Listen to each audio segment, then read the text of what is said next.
All right, folks, we're going to begin. If everybody could get comfortable and have a seat. Get comfortable means There you go. take off your jackets. And Secretary Ashe has told me that during his presentation and Q&A, if you feel like getting up and getting another coffee or something to eat, to feel free to do so. All right, well, thank you for that, Jay.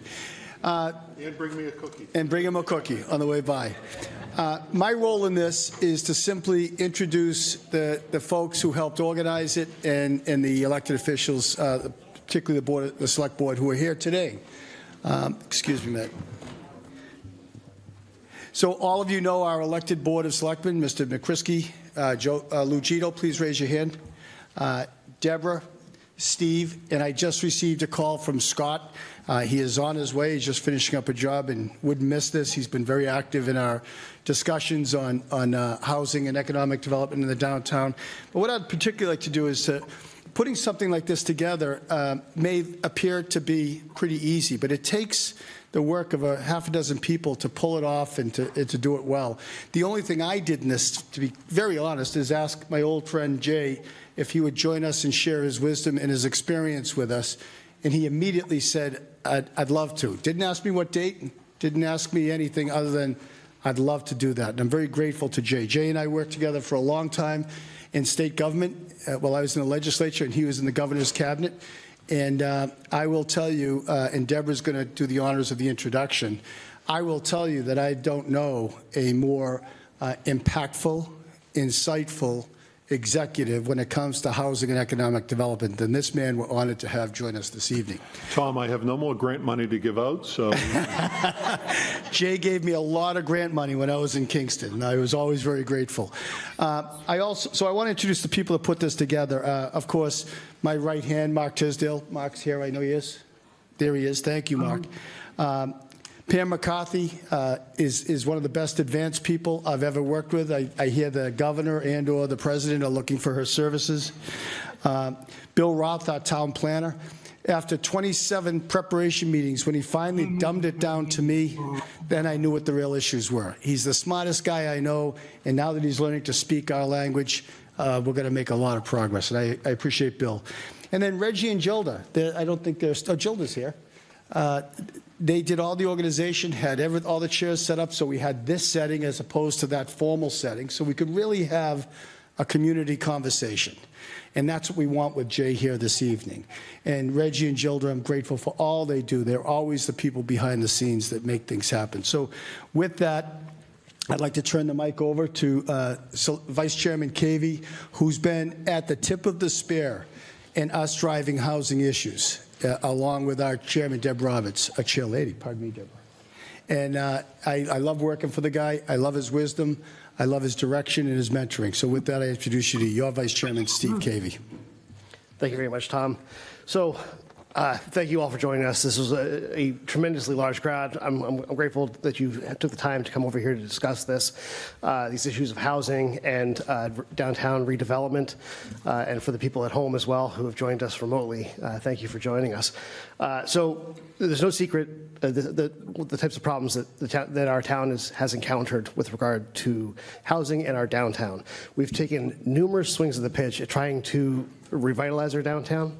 There's been a lot of great ideas. There's been a lot of flops, but there's definitely has always been a strong will to see the downtown revitalized and really converted into something that is useful for our community.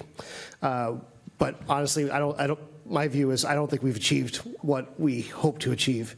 I think that we have a number of problems that still need to be resolved. We have, if you step outside or look out a window, you'll see a hole in the ground that's been there for 15 years. A burnt down Chinese restaurant that has yet to really see new life. We have many storefronts that are either vacant or don't really have any sort of commercial utility for the community. We have a wonderful theater that has been unused for at least a decade, if not more. And that's a area of real estate that is right in the center of our downtown, and whether it's used as a theater or for some other purpose, right now it's just taking up space, and it's something we can't access as a community, one way or the other. So we have these, these sort of long list of issues. We also have developments that are stalled. We find that there are very active developers in our town who, when confronted with the zoning of the town, tell us they cannot develop the types of projects that they can make money off of, right? given what our current restraints are within the downtown. And so we've created a lot of problems through, and I shouldn't say we created them, we haven't solved all the problems that we need to solve. And our reason for meeting today is to really just discuss this, talk about a little bit about where we currently are, discuss the pain points. If where we currently were was excellent, then we would have nothing else to discuss. We know that there are issues, and there's issues that we have to solve, and we have to solve them by first being very clear about what they are and honest about how we got here and what we need to do in order to get to where we want to be. Of course, you have to define where you want to be first, so that's also going to be part of what we have to discuss. What kinds of projects make sense for our downtown, for our community? Is there an order in which these should be done? What sort of partnerships have to be addressed and have to be built in order to make these projects work? I think we're at a unique opportunity to solve some of these problems. I think we have a very cooperative number of boards and committees between the Select Board, CPC, the SRA, the Zoning Board of Appeals, our Planning Board, I know Conservation Commission, all of these wonderful boards with great people doing great work who are all ready and willing to row in the same direction. We just have to tell them what direction to row in. Additionally, we have the finest town staff that imaginable with regard to planning in the downtown, and our engineering, the development services, the entire development services department, which includes planning, engineering, conservation. I'm probably missing a couple, but they're fabulous. They're absolutely fabulous, and if we can leverage those skills, I think we really have a unique opportunity to get, to solve some of the problems that we all know exist. So that is what we are trying to get through tonight. As Tom mentioned, Secretary Ash has joined us to help provide some insights from his own review of our town. He's solved similar problems in other communities, and so I welcome his insights on those. Let's see. Probably the most critical thing here is community involvement. I've seen on numerous occasions where somebody thinks there's a silver bullet to solve all of our problems. They put all of their energy into doing that, and they don't really necessarily put the time and energy into getting community buy-in, and more importantly, if they don't want to be told something they don't want to hear, they don't really absorb the input they're getting. I think that collectively we have always done better if we listen to one another and try to incorporate a wide group of ideas, a swath of comments and questions, and ultimately these are things that are going to be going to our town as a whole to decide on through our town meeting. And getting your involvement in this at this early stage, I think, is really critical to our success. So I'm going to turn the mic over now to Deborah Roberts to more formally introduce our guest speaker. Thank you. Thank you, Vice Chair Cavey. We, the Select Board, that's Mr. Gito, Mr. McCrisky, Mr. Carrara, and we work hard to make sure we are meeting the needs of our citizens, and who don't want to leave the town, but they have outgrown their residence or are being priced out. We want them to stay here and continue to contribute to our continuing of our community. We need to make it all affordable and in places where services are readily available. In our rebuilding of the downtown, we need to include plans for the 55 and over housing. With that said, I would like to introduce you to our guest speaker. That's Jay Ash. He's the president of the Massachusetts Competitive Partnership, a nonpartisan, nonprofit organization comprised of the CEOs of 20 of the largest businesses headquartered in Massachusetts. The focus of MACP is to make the Massachusetts economy more robust for all.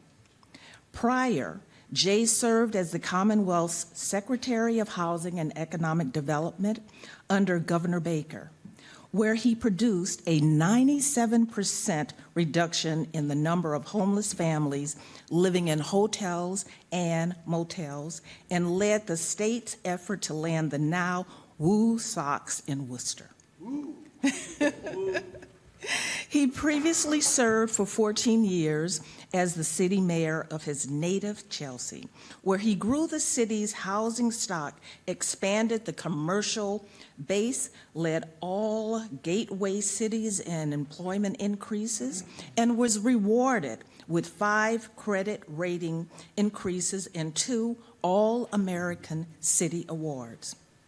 On the side, he recently helped establish and currently co-chairs Cyber Trust Massachusetts, which provides cybersecurity assistance to cities and towns, and the uniquely able community of Bridgewater State University, which is providing manufacturing job training to young adults on the autism spectrum.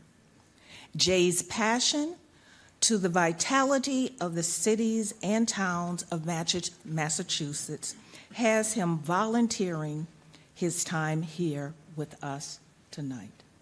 With that, please join me in welcoming Jay Ash.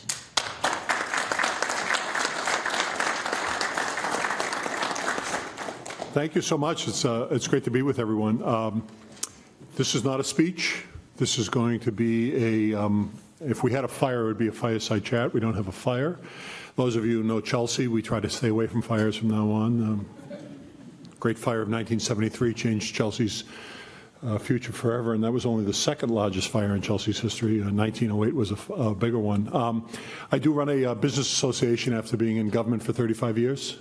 I miss government service, and I appreciate the government service that I've experienced here in Stoughton today and in previous visits. I run a business association, as Deborah said now, CEOs of the largest companies. My board chair is the chair of Bank of America, Brian Moynihan. What a great pleasure it's been to get to know him. He and I speak every other week on a Monday morning at 9:30. He's very punctual, except for one time about 10 weeks ago, he was late. It was 9:30, 9:31, 9:35. Finally, 9:38, he came on. And he said, Jay, I apologize, but you're not going to believe who I just left. And I said, who, Brian? And he said, the President of the United States and the King of England. He left them to talk to me. My mother would have been proud. Even though I'm no longer in government, I have lots of good friends in government. I'm really a government guy that's in the private sector. And so, as Tom said, Tom Coulter called. It wasn't hard for me to say yes because Tom doesn't even have to tell me what he's looking for. I just automatically say yes. There are people in life that you come in touch with that you can blindly follow and know that they're trying to do the right thing, and they merit your every consideration, and Tom is one of them. And Tom has been gracious enough to introduce me to your select board, and it's been great to know Deborah. It's great to get to know Steve and really admire the people that you have elected. I've had an opportunity to talk about your vision as articulated through them, and very excited to hear more and to talk more about that. Most importantly, this is a great crowd for me. I'm very impressed that you all have come out. It shows a real commitment to a great town, and you can see from the people that you've elected, you can see from the people who are appointed, you can see from the projects that you're supporting and the debate that you're engaging in that there are people who have a real passion here for Stoughton, and I'm happy to provide whatever insight I can. My preface is to say, you're getting free advice. Do with it what you want. In the world of economic development, I like to think there are no right or wrong answers. There are just degrees of right or wrong.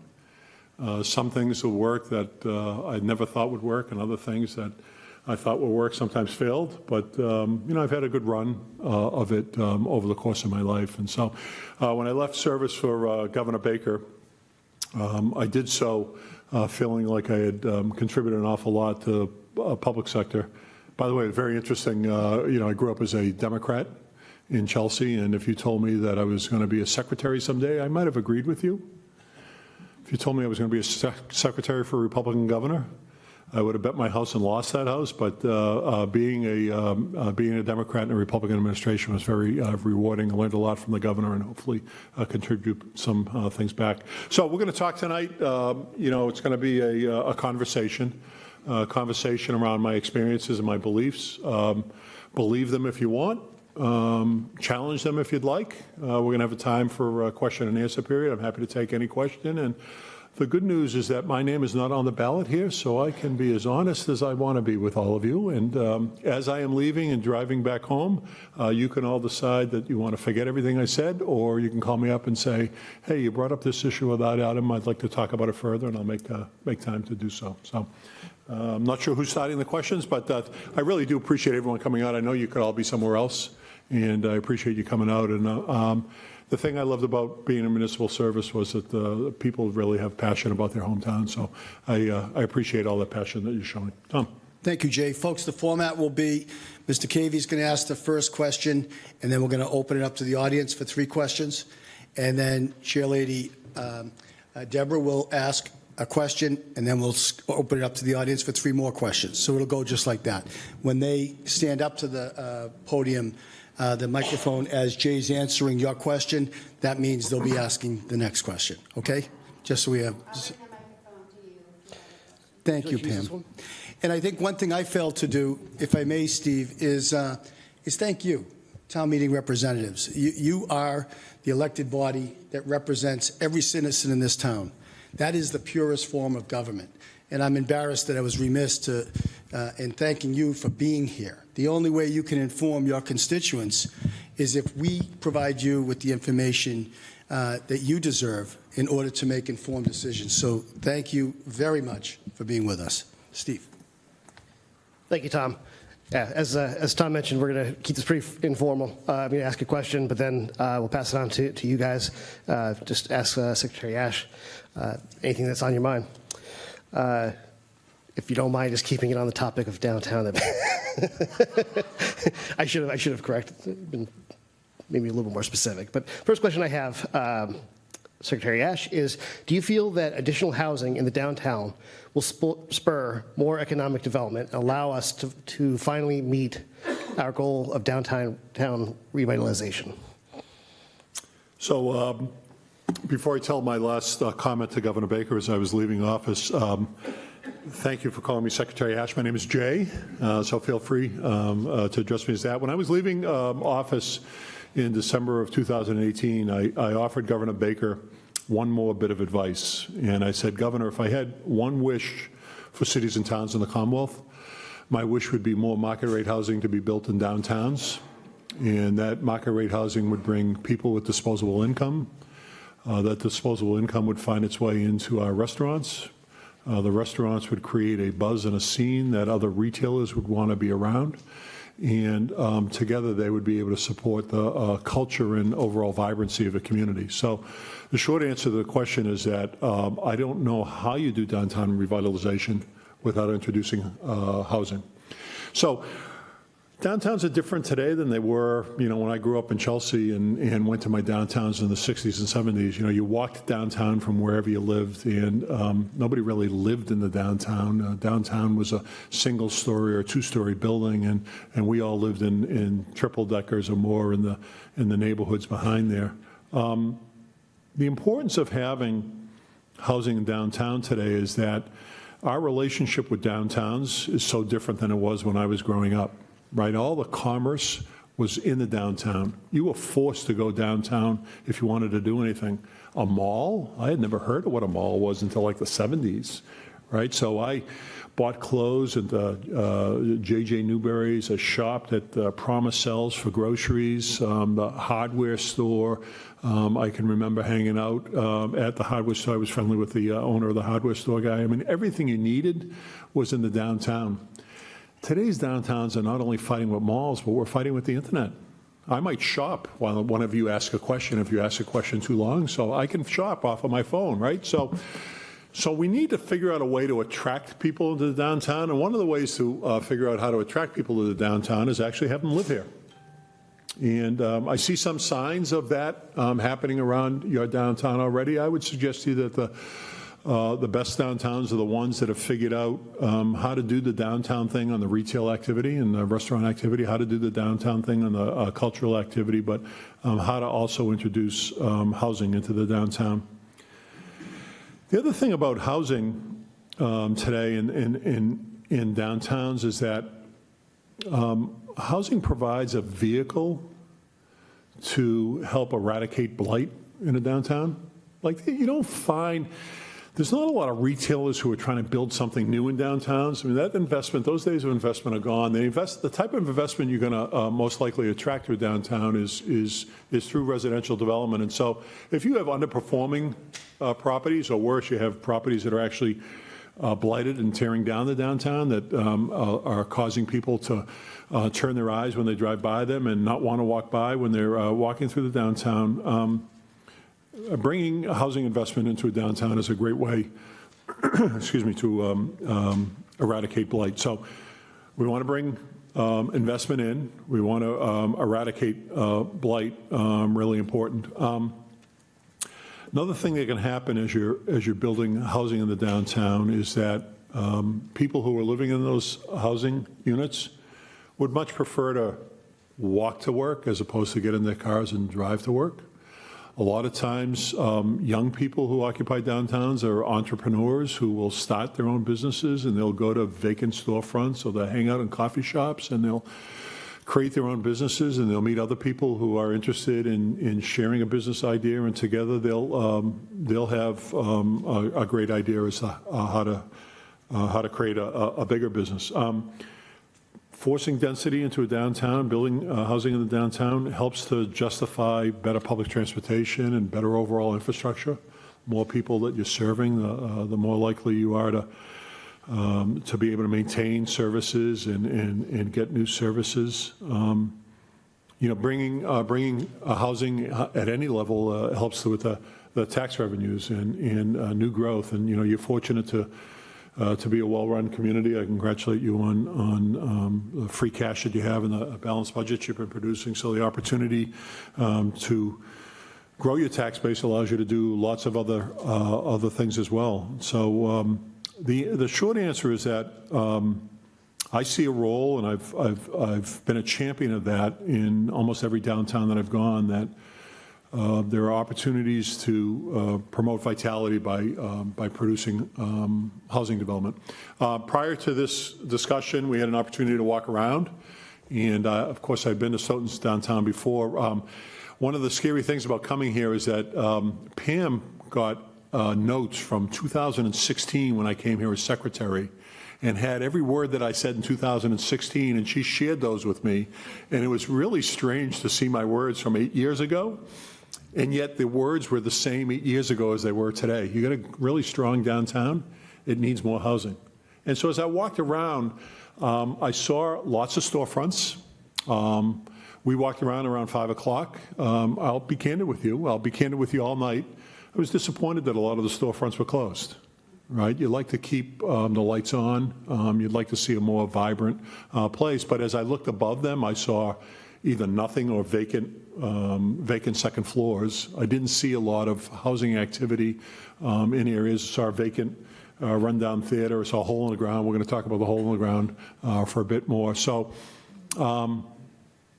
there's a lot of good bones that we say in the planning. Bill, thank you for your efforts to get me caught up to speed here. A lot of good bones here. I mean, I wish every downtown could have a train station, for example. Really interesting opportunities. But, when I walk by a place that I'm told was a restaurant that people used to go to regularly and get coffee during the daytime and get drinks at night, and that's closed, it should say something. And what it should say is that we don't have enough people coming to the downtown. We don't have enough disposable income to support the downtown, so we should figure out how to bring more people to the downtown. And one of the ways is to transform your downtown into a real mixed-use area that includes residential dwelling. So, yes, big fan of bringing housing to the downtown. I would suggest to you that there's lots of opportunities. What wasn't described to you from Deborah was that I also served as a planning and development officer for the city of Chelsea for 5 years as well. So I've been thinking about downtown development for the last 30 years. The message I would give you, which is not the message I give to everybody, there's a lot of potential you have. And so it's up to you. Sometimes when you have potential, the pressure's on you to capitalize on that potential. And I would say the best potential, the best way to capitalize on it is to produce more housing. Thank you, Jay. Questions from the audience? I'll put a microphone over here. There's one over here.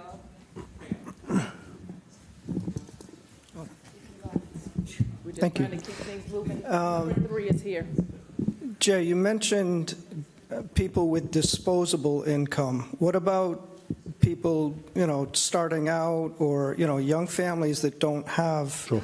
a lot of money? How can we incorporate them into downtown or somewhere? Yeah, it's a great question, and again, not on my biography. I'm a product of public housing. So I grew up in a single-family house. We were homeless. If not for state and federal support getting us housing, I wouldn't have had a house over my head. So I have a special place in my heart for affordable housing as well.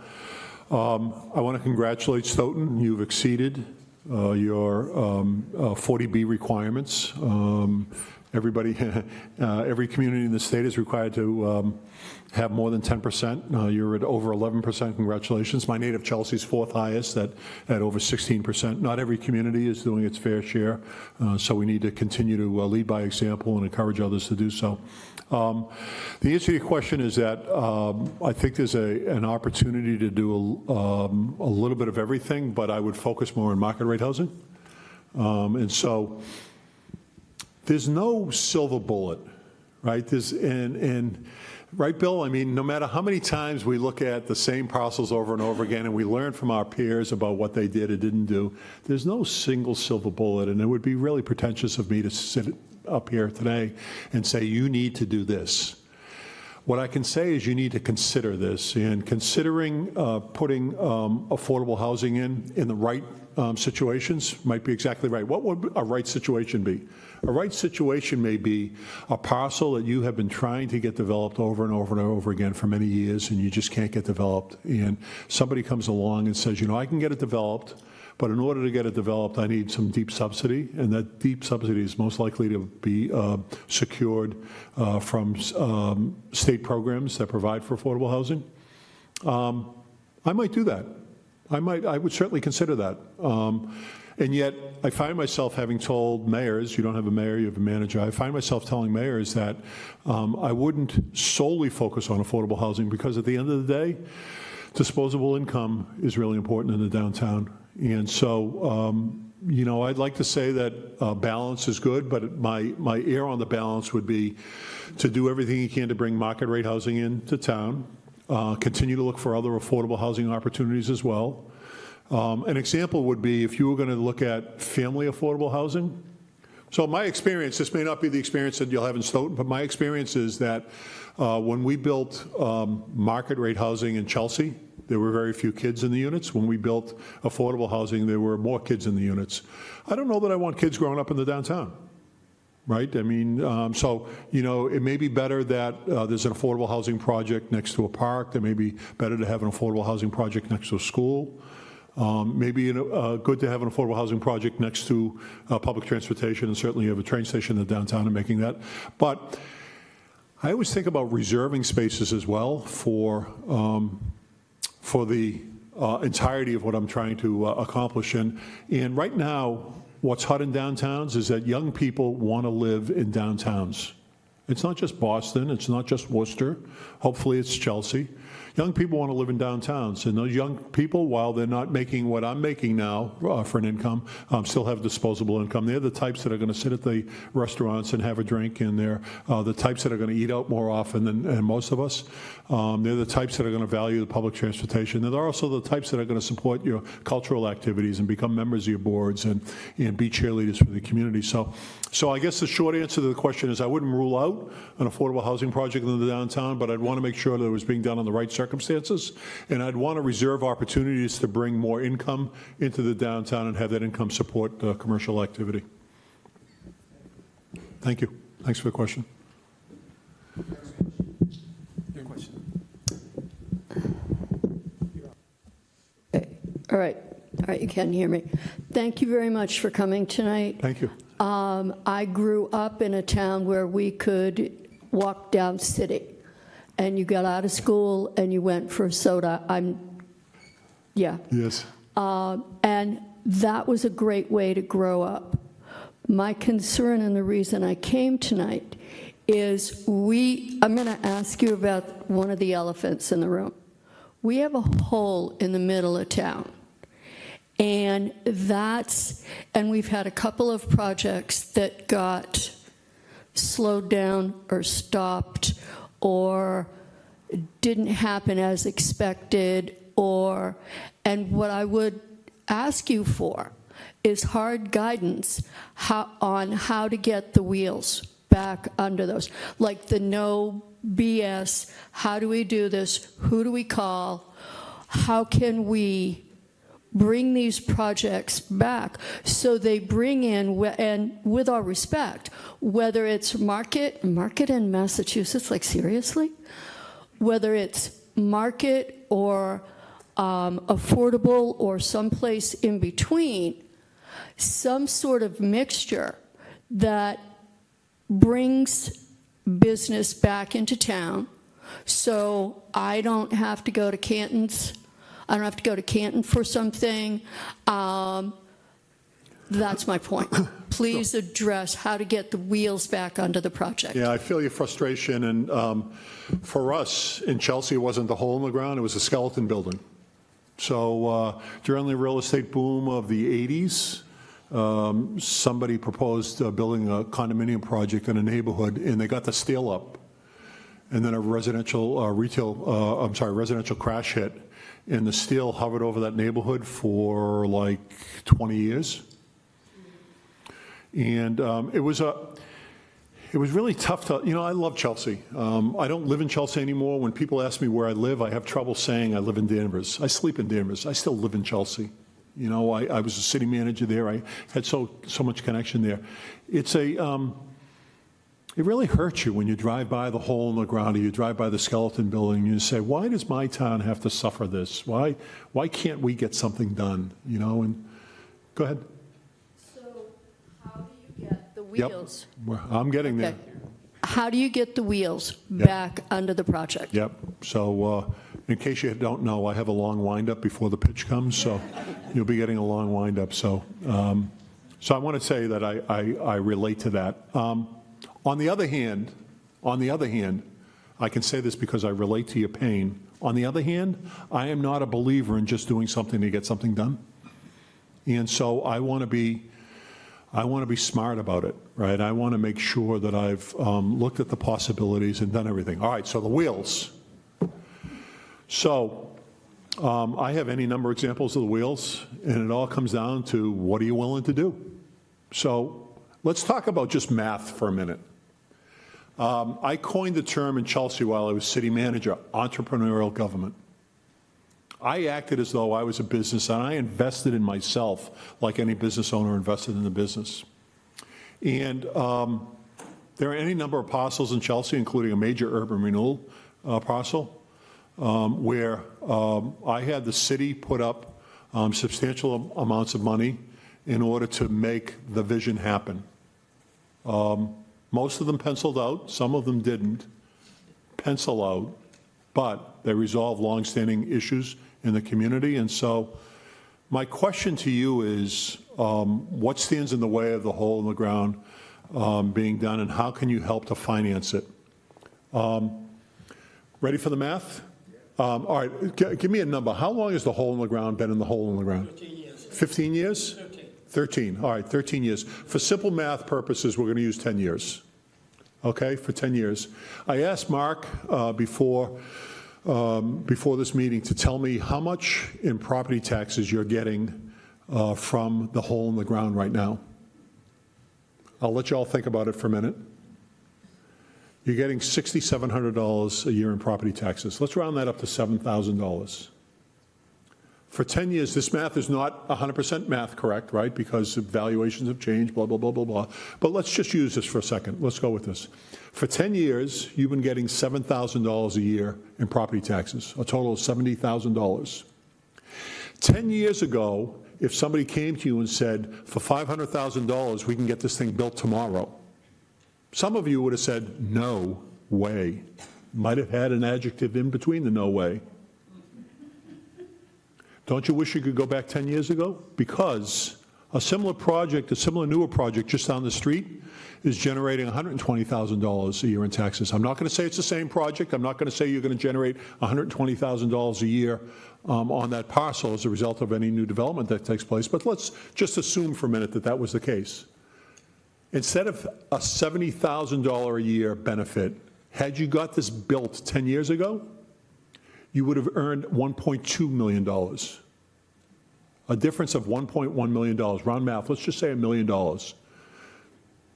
Entrepreneurial government, to me, I saw that so many times in Chelsea that what I did was I invested early in projects that were stuck to make sure that they got done as soon as they can, because I have bad news for you folks. No matter what you get built on there tomorrow, you're never going to be able to go back and reap that $1 million that you lost over the last 10 years. So one scenario for a town that seems to have a few dollars, right? It'd be totally different if you were going into bankruptcy, which Chelsea did prior to my service, and we had very tough times.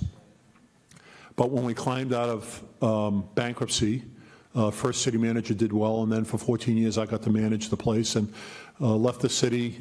Tom tells me you have $6 million in free cash. I left the city with $30 million in free cash. Entrepreneurial government. You invest in yourself just like a business would invest in yourself. And so my first answer on the wheels, how many more years do you want to not get the $120,000, and what's an appropriate rate of return in order to get your money back? And I always went on a 10-year cycle in Chelsea. There's no rhyme or reason. Some of you might say 5, some of you might say 20, and you're not wrong. But I would take a look at that and say, all right, there's a possibility that that parcel could be vacant for another 10 years, and I've lost another 100,000 times 10, another $1 million. By the way, we're not talking about any of the other spin-off activities, the excise tax that you get, or the money that those people are now spending in the restaurants, and so therefore the restaurants are occupied and the building values go up. We're not talking about any of that. We're just talking about the straight property taxes. An entrepreneurial government would say, okay, I want to invest some of what I think I'm going to get by getting that development done as quickly as possible, and I would sit down with that developer and I would figure out what his problem is or her problem is, and I would show up with money to perhaps make a difference. And that's where I don't just do anything. So I become city planner, and I asked the planning staff in Chelsea, what's a project you get going on? And a mile from Logan Airport, a mile from 50 million people flying into Boston every day, a mile from Logan Airport, the entranceway into Chelsea, welcome to Chelsea, there was a parcel of land that somebody wanted to build a handball court on. Remember I said about opportunities? Sometimes you want to have things happen, sometimes you don't. Creating a park on this parcel to me was crazy, because we could create a park inside of a neighborhood and people could still get recreation. But I only had a certain amount of parcels that were a mile from Logan Airport. That was the entrance to Chelsea. Today, instead of a handball court, there's a Marriott on that parcel, because I bought the land, I found the developer, I made sure that the permits happened, and I provided tax relief to get that building done as quickly as possible. You have tools. The question is whether you're willing to utilize those tools. Tax relief is a big tool. Relieving building fees is a big tool. Sharing property taxes is a big tool. Going and advocating to state government for a variety of, now do I have to start over again because you didn't hear all the wheels? You can see me on television on the replay. So the point is that you have plenty of tools. I'm going to tell you something. I think you got very competent plus staff here. My city council, when I was the planning and development director, said we got a competent planning director. We're going to make sure that he has the full support of us as he goes out and tries to wrestle controls of property, as he talks to developers. The best thing that can happen when Bill, when Steve, when Deborah, when Tom, when Pam sit down and meet with a developer is to know that they can speak on behalf of a town and not have to go back on something, because you only have short attention spans with people. Hey, folks can be investing in Stoughton, but they can be investing in a lot of other places as well. You want them to feel like this is a place where they can get things done. Good development can get done.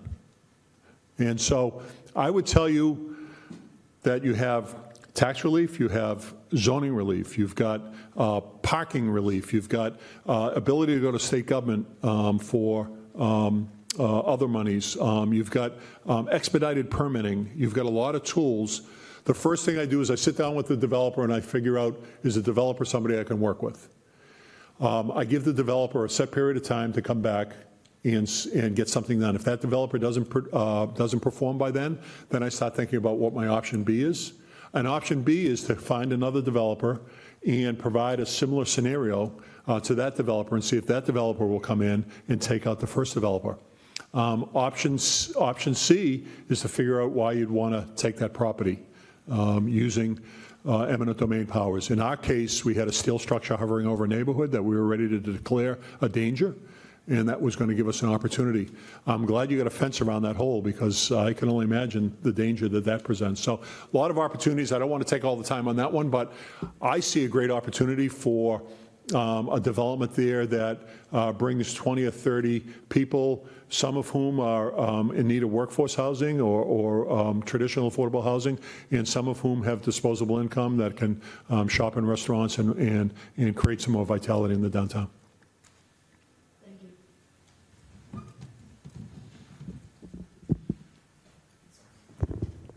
Hi, good evening. Well, you hit one of the nails right on the head. The government bodies have to work more friendly towards the developers. That's correct. To get things done. Okay, and the other thing is, like the hole in the ground, okay, they threw every monkey wrench, not just the town, outside forces, that made it miserable, almost impossible for the developer to do anything with that building. And one of the things was the outside forces were pushing for was green space from the ground to the sky. Sure. And as a result, we got a small building. And the building could have been a lot bigger. It could have been a common wall with the building next to it on the left like it was originally. That would have made it more feasible for the developer to generate more revenue out of a bigger building. So now that's been sitting there for 13 years. I'm just going to throw crazy figures out. That building, let's just say it was $3 million to build 13 years ago. That building today is going to cost $30 million. And if you build these buildings at these prices, no small restaurant's going to be able to afford the rent. That's what drives all these little restaurants out of the square, Yeah. because they cannot afford Can I interrupt the you? rent. I want to talk about that for a minute. Can I interrupt you? Yeah, go right ahead. All right. Again, free advice, my observations. Some of you may be advocates for this, and I apologize for stepping on your toes here, but not every building in the downtown should have retail on the first floor. Have what? Not every building in the downtown should have retail on the first floor. The philosophy is you want to activate the downtown, and you want to make sure that every experience that somebody's walking by that building, that they're seeing something going on that first floor, and that they feel as though they're in the downtown area. And I can appreciate that. Forcing retail into places that are now $30 million just adds another burden, and it's the reason why you're not getting your building. Number one. Number two, I only walked by 20 storefronts in your downtown. I saw 4 vacancies. My strategy was always not to build new retail, but to figure out how to fill the vacancies I had and how to make the places that weren't vacant still stronger. There are opportunities in your downtown for that retail to happen. You don't need to build new retail for that. What you need to do is you need to get that hole filled in the ground. And so, with all due respect to whoever thought that was important, I would tell you that I appreciate that. Again, no right or wrong answers, but in my world, I would be looking at a downtown that has opportunities for retail to go elsewhere, and I'd be trying to figure out how to bring more people there. One other aside, and then I'll let you finish your question, maybe. Maybe, yeah, exactly, you got that right. You're blessed with parking, man. I'm impressed with the amount of parking that you have to support activity in the downtown as well. And so there should be an opportunity to utilize your parking to support both retail during the daytime and residential activity or other activities at nighttime.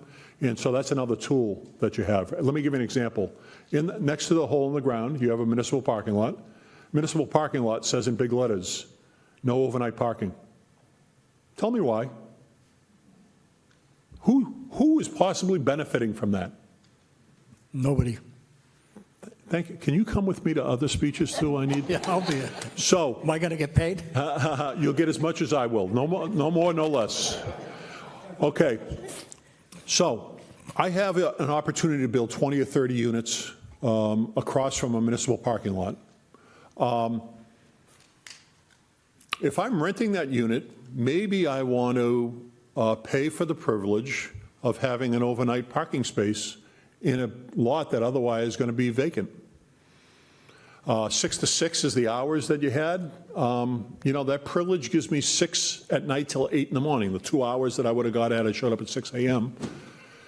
It allows me now, who has a phone on? That's a $1 fine, please. That, by the way, is somebody calling in saying, hey, that guy knows what he's talking about.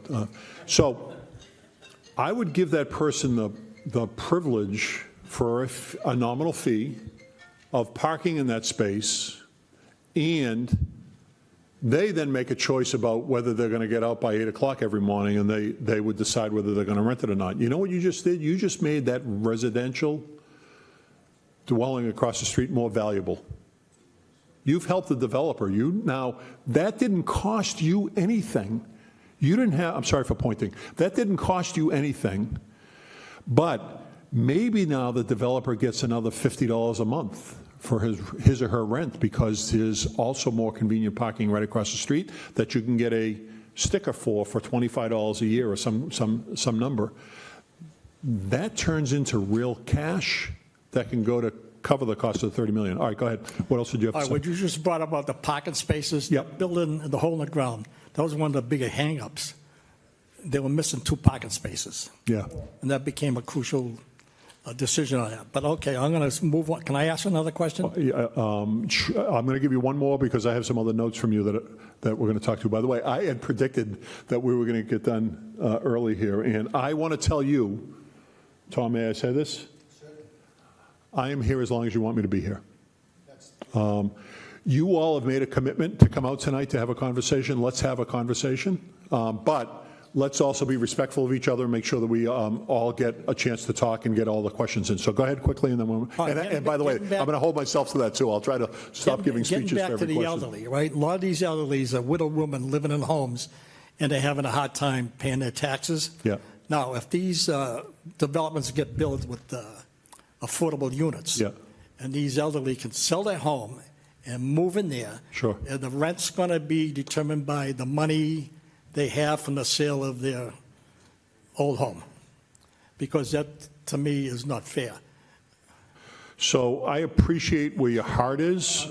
It shouldn't be on like a means test, whether you got money or not. I appreciate where your heart is.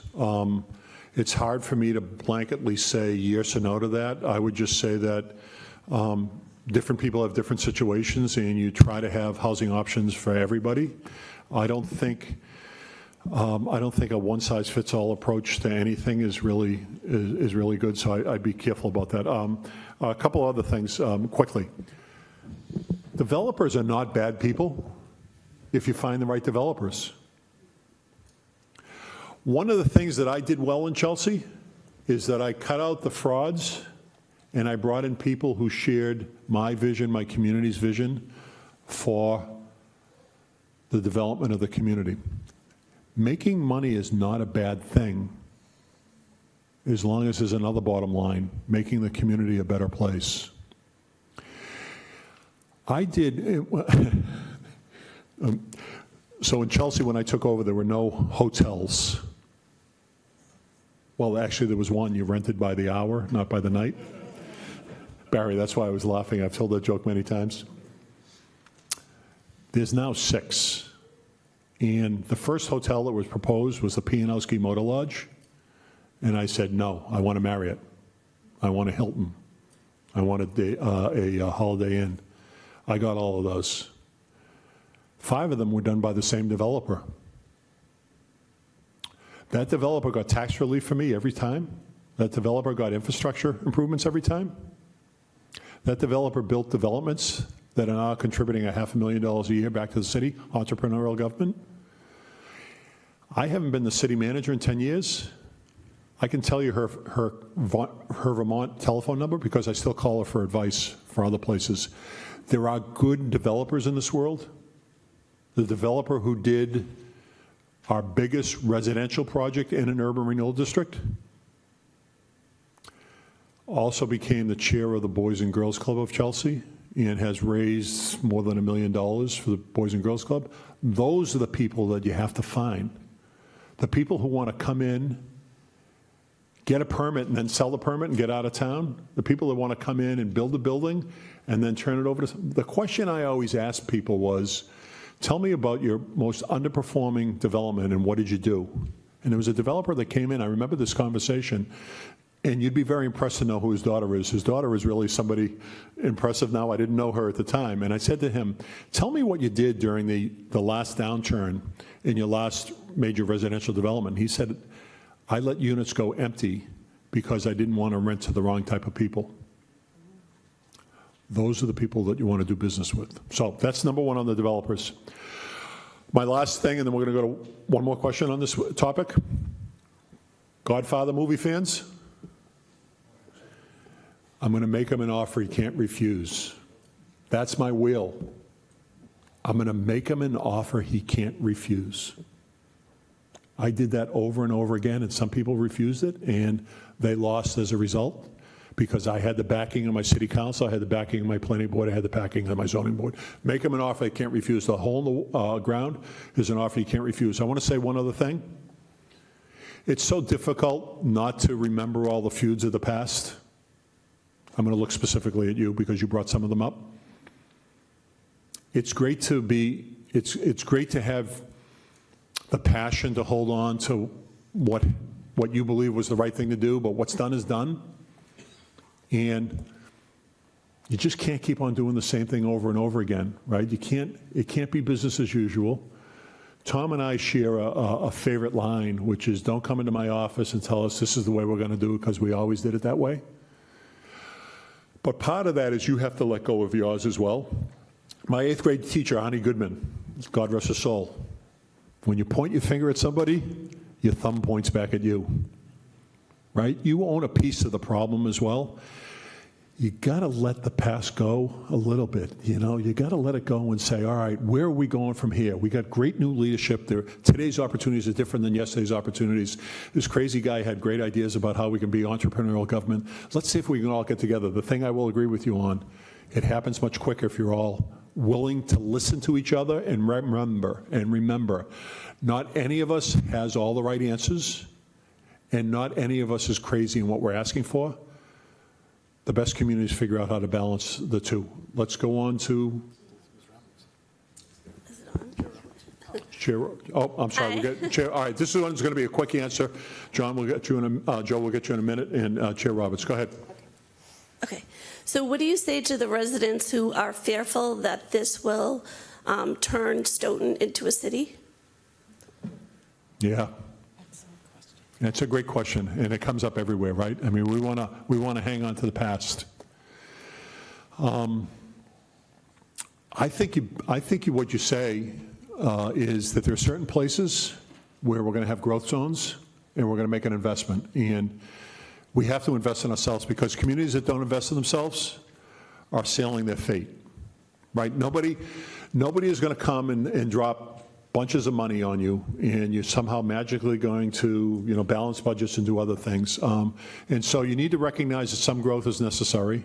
But I also agree with you that I agree with the spirit of what you're suggesting, that in some cases you want to hold on to something that's important. The downtown seems to be a place where I'd want to have a growth district. And if there's somebody who is offended by that, I apologize to them. But sometimes for the good of the community, you need to do the right thing. Toughest thing I ever did in my life in public service, 35 years in public service, I sat in front of not 40 people, but 400 people to tell them that city government was going to take their land by eminent domain in order to create a growth district. I was buoyed by the fact that there was a car on a parking lot that had been there for so long that a tree had actually grown up through the car. That was pretty easy. You have a hole in the ground to talk about, right? In its place, I now have 5 hotels. In its place, I have brand new residential developments. In its place, I brought great supermarkets. In its place, we have a brand new office building where the FBI has its regional headquarters. There are places where you need to say, sorry, but this is our growth district, and for the good of the community, for the good of the all, we need to do this. On the other hand, you need to respect the fact that people want some vestige of what they have grown accustomed to, and so it's important to give that balance. And if you can give back by providing better municipal services, if you can give back by having a great community center, a great recreation center, a great senior center for them, if you can make sure that the schools are better, I think you owe them that. At the end of the day, you can't be paralyzed by it. You need to respect it, find places where you can grow, and in other places you have to say, and in those places you have to say, sorry, but we need to grow. Okay, thank you for that question. Again, I'm happy to take follow-ups afterwards. Go ahead. Okay. We have a question for you. In your previous roles, how have you dealt with owners of vacant and underutilized properties that are unwilling or unable to develop their properties or sell it to someone that can? So we've started to talk about that. I'll say it, I'll just give a quick answer, and then maybe we can open up for some other questions, so we can have questions on the first 2 ones. It starts with having faith in the process, right? So I believe what you need to do is you need to believe in the people that are elected, and you need to believe in people that are in the community. Trust is such a big thing, right? You need to have faith and trust in people that they're going to do the right thing. Armed with that, you become the person who is talking to that property owner becomes stronger. And so number one is making sure that you're on the same page as much as you can be on the same page. There are a lot of tools in your toolbox. We talked about some of them. Being able to invest in yourself, looking at what the dollars mean for you, looking at the value the development has. I did an urban renewal district, again, sat in front of 400 people and told them I was going to take their property. I didn't end up taking one property. I ended up buying every piece of property. Not only did I buy every piece of property, but I avoided the court process in taking that property. I was firm with them. I gave them, Deborah, I gave them a little bit of rope. I said, okay, you got a better idea than me? You get 6 months. Come together with a plan that works. It never happens. I already knew what the answer was. Right, Bill, it never happens, right? You can't get together. And then I said, from that day forward, I'm going full steam ahead. So fair but firm, fair but firm, fair but firm is the way you got to be. At the end of the day, it's disrespectful to all of you to have to live with a hole in the ground. It's disrespectful for me to have to live with a skeleton building or a car that had a tree growing through it. And my city officials saw that and stood by me to make sure it happened. There are other ways as well. Introducing developers who I wanted to work with to property owners and encouraging those developers to figure things out was great. This may sound funny to you. I find it amusing to myself. I was Secretary of Economic Development for the state. I was a city manager for 14 years who determined what was getting developed, what wasn't getting developed. I was a zoning board chairman in my hometown, giving out variances on what could be built or not. I'd never built a damn thing in my life. Sometimes the private sector does better with the private sector than the public sector does. So I found developers who I could empower, and so that's an important way as well. Trying to figure out the soft spot in the people that I was dealing with. Maybe it's through a kid, maybe it's through something that they felt strongly about, and then utilizing that was really important as well. So there are many reasons, but at the end of the day, fair and firm, fair and firm, fair and firm. My standard is always, to each one of those 400 people that I had to say that the city was coming for their land, I was doing it for the right reasons, and they had failed us. But to your point, if I could, a friend of mine was part of that, and I had to take his property. We lost our friendship as a result of it. I had to do it. He didn't do anything wrong. I did everything I could to help him out. As it turns out, he built another place in another community. I was sorry to see him leave. Sometimes you can't solve everybody's question and do the right thing. The right thing to do was to get control of buildings that were literally falling down every time there was a windstorm. A building that had been vacant for so long that the only thing that was going on in it was a fight club. Literally a fight club found on Facebook. Come to Chelsea, come to Hurd Street on Friday for a fight club. And so I'm sorry that I lost my friend over that, but did right by the city, and now, 10 or 20 years later, it's the right thing. So there's a lot of different ways, and others have done it. Let's get questions about that or any other questions. Joe, we got one back there, and then we'll get to you. Is it on? I just want to tell you, in my younger days, a lot of love was left in Chelsea. Oh, really? Oh, I had a lot of girlfriends from Chelsea. Really?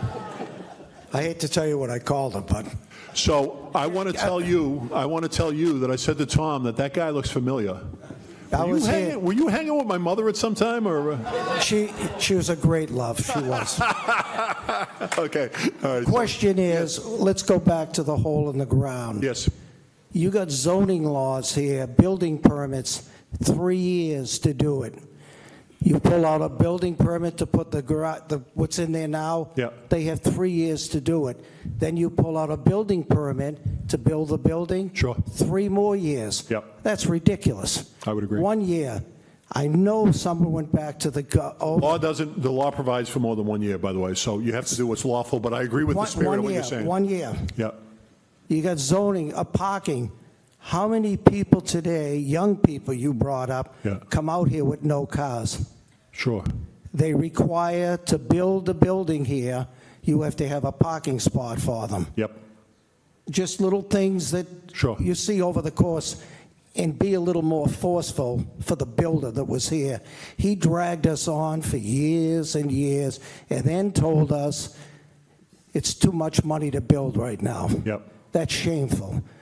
Another place we should be looking at is the theater. If anyone hasn't been in the theater, it's a disaster. It should be condemned and brought down.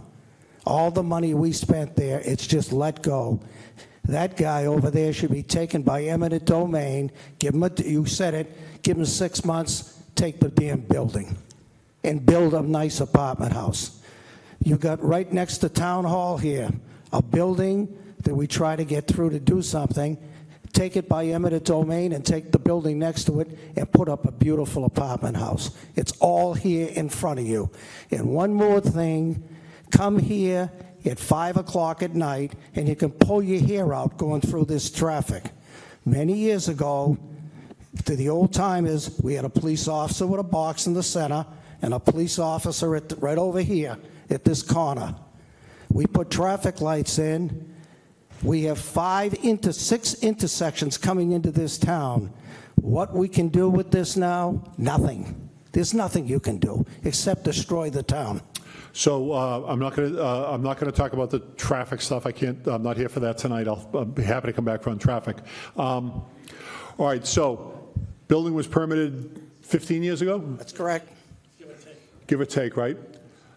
The evolution of the thought about parking has changed over 15 years, and you're absolutely right. Young people, a lot of them don't have cars. The fact that you have a train station in the downtown, all the more reason why they won't have cars, right? So you're absolutely right.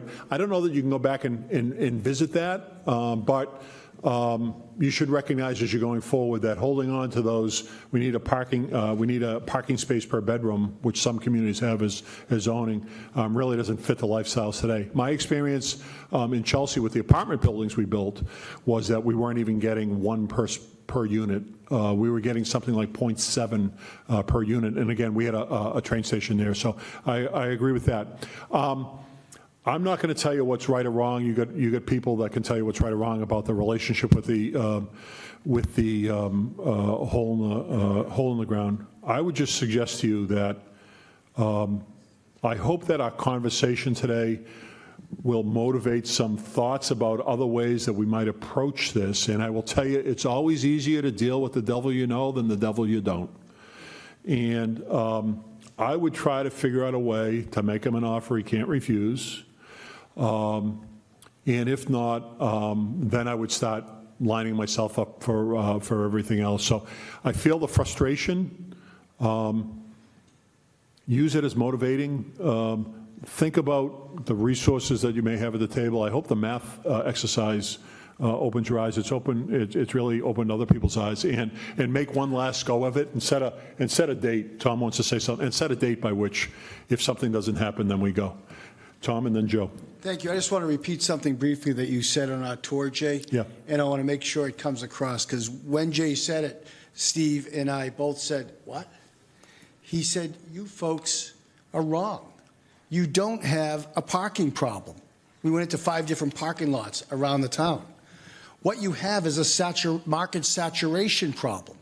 And if you build more retail on storefronts, you're going to make the market saturation, even worse. You put in housing so that you can stimulate the units that we have, the retail units we have. If you put in more retail units, then you're further cannibalizing the business of the units that you already have, which makes the situation worse. So Jay made it crystal clear to Steve and I and Mark on the tour.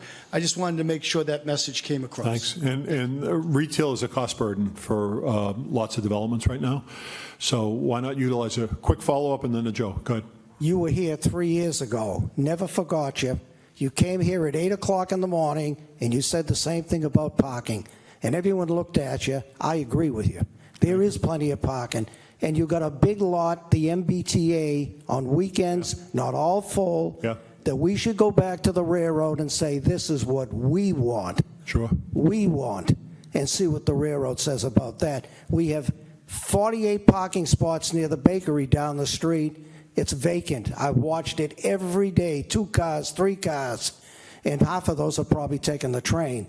But there's plenty of parking in this town. I agree with you. I believe there's plenty of parking. And I hope you'd come back here, since you're good friends with Tom, and help us develop this too. You got the knowledge. I'm not coming back and saying the same thing, you know? No, and you also said... Fool me once, shame on me. Fool me once, shame on you. Fool me twice, shame on me. So first time was on you, second time is on me, something like that. I'm not coming back again. Joe, go ahead. Go ahead. Thank you. I got elected in 2019. I got elected one of my times, 2019. A very aggressive chairman was doing exactly what was said earlier, just regarding the hole in the ground, that he was putting conditions on them. He was setting the goals for them and was making them miserable. I became chair of the select board in 2020 with the 2 people sitting beside you. And we wanted to change that outlook because We're all sick of looking at the hole in the ground.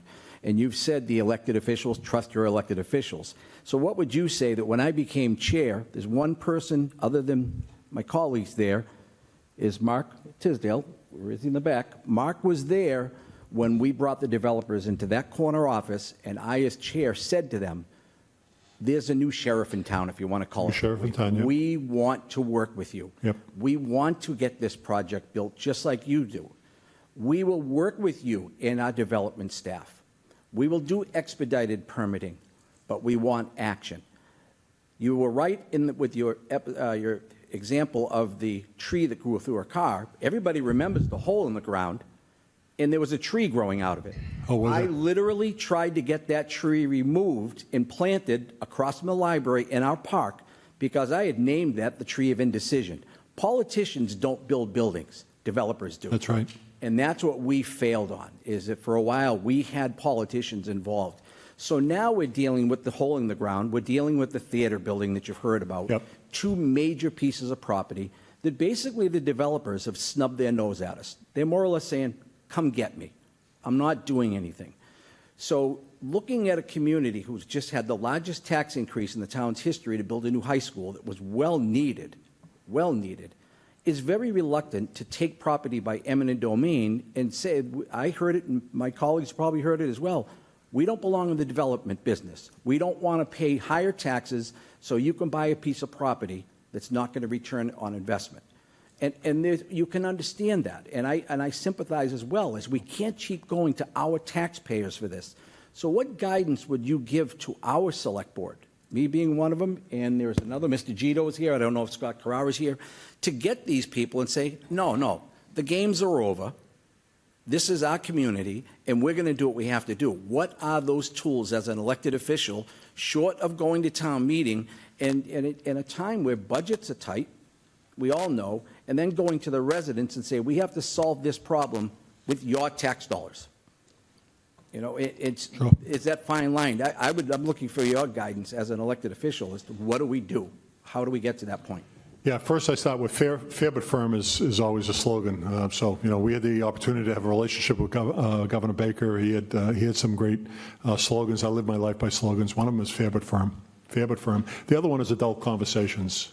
You know, you ought to be able to sit across from somebody who is an adversary and a developer who doesn't want to do what you want to do, and you're going to say, I'm going to be fair but firm. This is the offer we're giving you, but know that we're not going to take it anymore, and we're going to do what we need to do in order to get control of the property. So my urban renewal project sat in front of 400 people, told them I was taking their property, went to the planning board first.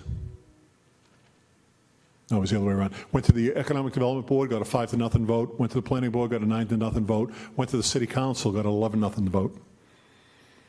I was assigned to everybody in the community and outside the community that we were all committed to doing what we said we were going to do. So it's really important that you be committed to what you are going to do. Tom, I'm going to get you in trouble here.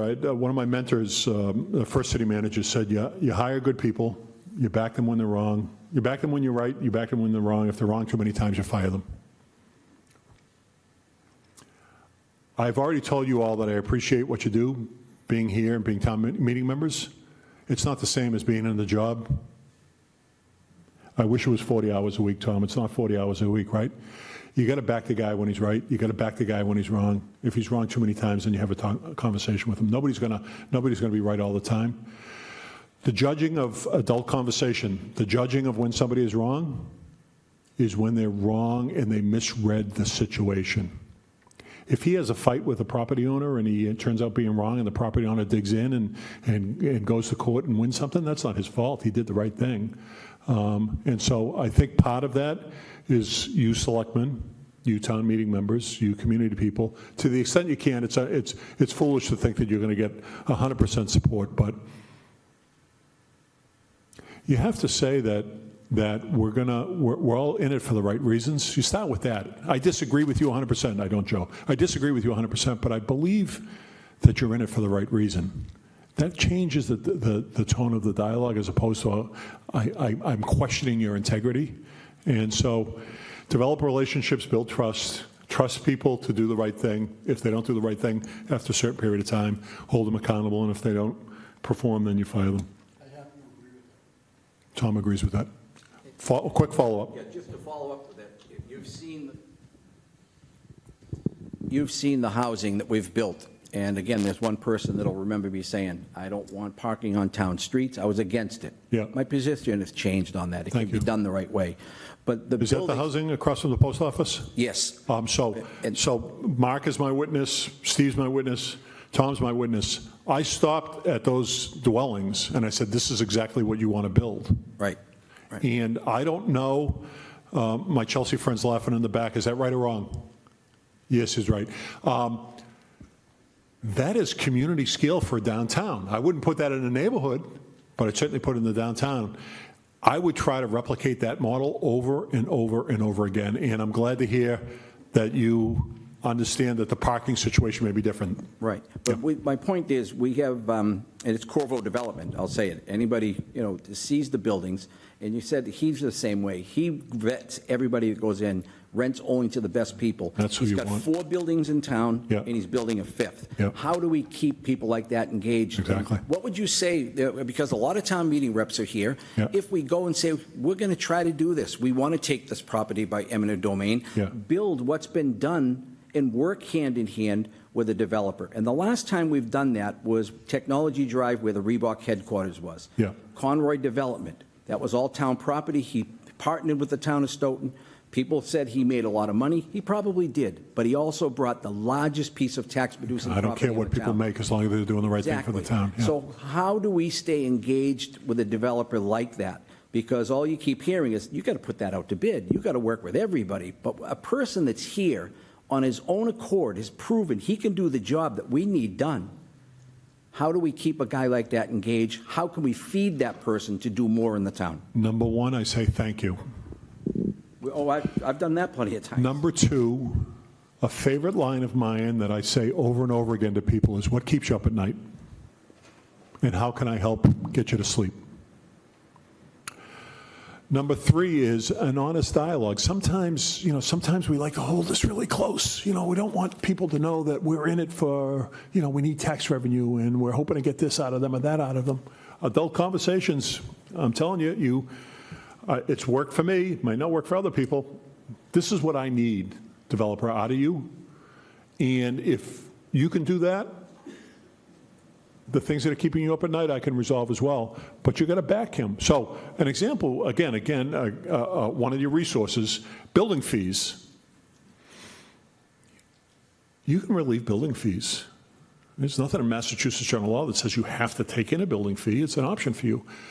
You got to empower him to be able to say, if I get all this stuff, I can do something on the building fee if you can get a permit pulled by such and such a date. So that's the direction I'd go in. Go ahead, Tom. Just to add to that answer, just so you know what we are doing right now, and it was on the advice of, it was at Jay's advice and Steve Cavey's urging. We're talking to the owner who walked away from the project. He wants $1.7 million for that project. It's not going to appraise out for $7 million. So everybody's stalemated. We've got a builder in town who we all know and respect the work he's doing. And Joe is right. There are procurement laws. So the downside of us taking it is now we're controlled and dictated by those procurement laws. But if we can bring the developer together with the owner and together with our development department and do a public-private partnership where we get built what we want by cooperating with the developer and helping him fulfill his vision that fulfills the needs of the town, and we can bring all three together, our planning department with our building department, with our planning board. I would say we have too many restrictions for anybody to develop on that site. There's a restriction for the whole first floor to be retail. You just heard the experts saying you'll be killing the rest of the Rest of the deal. retail in the downtown. So if Mark and I can bring, and Steve can bring these stakeholders together, we can make a deal. The place is permit ready right now. It's shovel ready. There's no reason we can't be building up before this year is out. And we're meeting them from a week from Thursday. We're meeting the owner. We just have to bring all the parties together and do a firm but fair deal. And that's in the cards. But we wanted you to hear it from the Commonwealth's expert, not from us, but from somebody who doesn't have any horse in the race. Is Governor Baker coming? That's interesting. So we're going to do one more question, then what I'm going to suggest is, why don't you ask one more question, and maybe what we should do is just open the floor up for making sure that everybody's question gets asked, and then, all right, so let's do, all right, let's do those two, thank you. And feel free to get up and get refreshments if you'd like. This is a very casual environment. Remember, this is a toll road, chocolate chip cookie for me, please. Nope, behind you, sorry. Oh, okay, sorry, hi. Hi. My question has to do with which comes first, the chicken or the egg, in terms of the draw, the kind of marketing appeal to potential residents for a housing community at market rates. The charm of the community is always a factor. Yep. When you go to some downtown areas and places like Canton or whatnot, they have a charming downtown. It's not a very residentially oriented downtown, but they have beautiful storefronts. They dress it up with lights during the holiday season. So, I mean, it has a lot of aesthetic appeal. You alluded to it, or somebody did, about the little coffee and bar that we had here for a number of years. It was called House of Brews. That was probably the best thing that happened to the downtown for the last couple of decades, I would say. And then the pandemic came along, and the state imposed all kinds of regulations and whatnot, and they couldn't keep their business going. So they ended up having to close their business, and then the next person that came and took it, their business didn't succeed.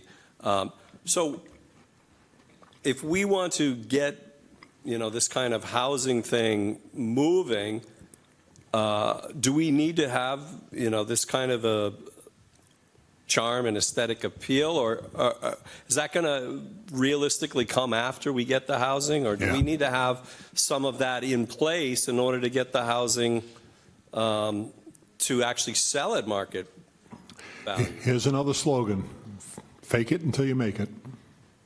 Right, and that's what we did in Chelsea. I mean, let me set the scene for a minute. Chelsea went into receivership. The last 5 people who had the title of mayor in Chelsea were all indicted, convicted, and became guests of the state. And I was the guy who was then in charge of going out and telling people that they should be investing in the community. The way I convince people that they should invest in the community is you believe in the people you're talking to. I'm telling you, you get good people. I'm not getting anything other than a chocolate chip cookie for this. I've been in government for 35 years. I've been in leadership positions for the last, 20, 25 years. I have never had a chair of the select board call me before I was coming out of to the community. Deborah, I thought you were a spam call when you first called. I have never had a chair of the board that called me and said, "We appreciate you coming out, and is there any questions I can answer for you?" Got to talk to this guy for a couple hours. You should do everything you can to keep him here, because he could be in a lot of other places doing good municipal work elsewhere. It starts with relationships. It starts with people being able to trust you. It starts with a vision that people can understand and believe in, and then you start with some of the cosmetic things. So I told you I saw vacancies, told you I saw lots of parking. You know what I didn't see? I didn't see graffiti. That's awesome. I used to paint over graffiti all the time in Chelsea. I hate it. Really? Quiet? There is graffiti else somewhere?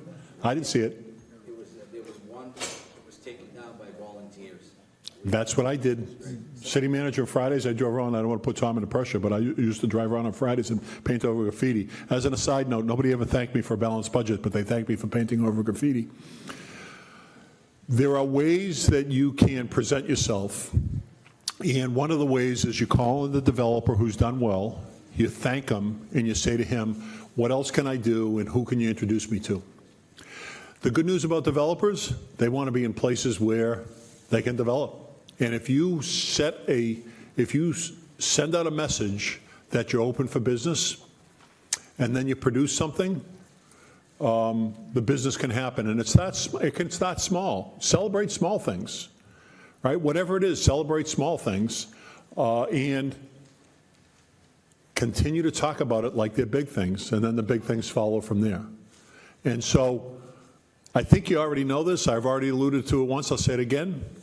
That all of you are still here listening to this shows that you're an incredibly invested people in the community. Utilize that to your strength. You're an incredibly welcoming community. Utilize that as a strength. Find the people that have done right and recognize them for it.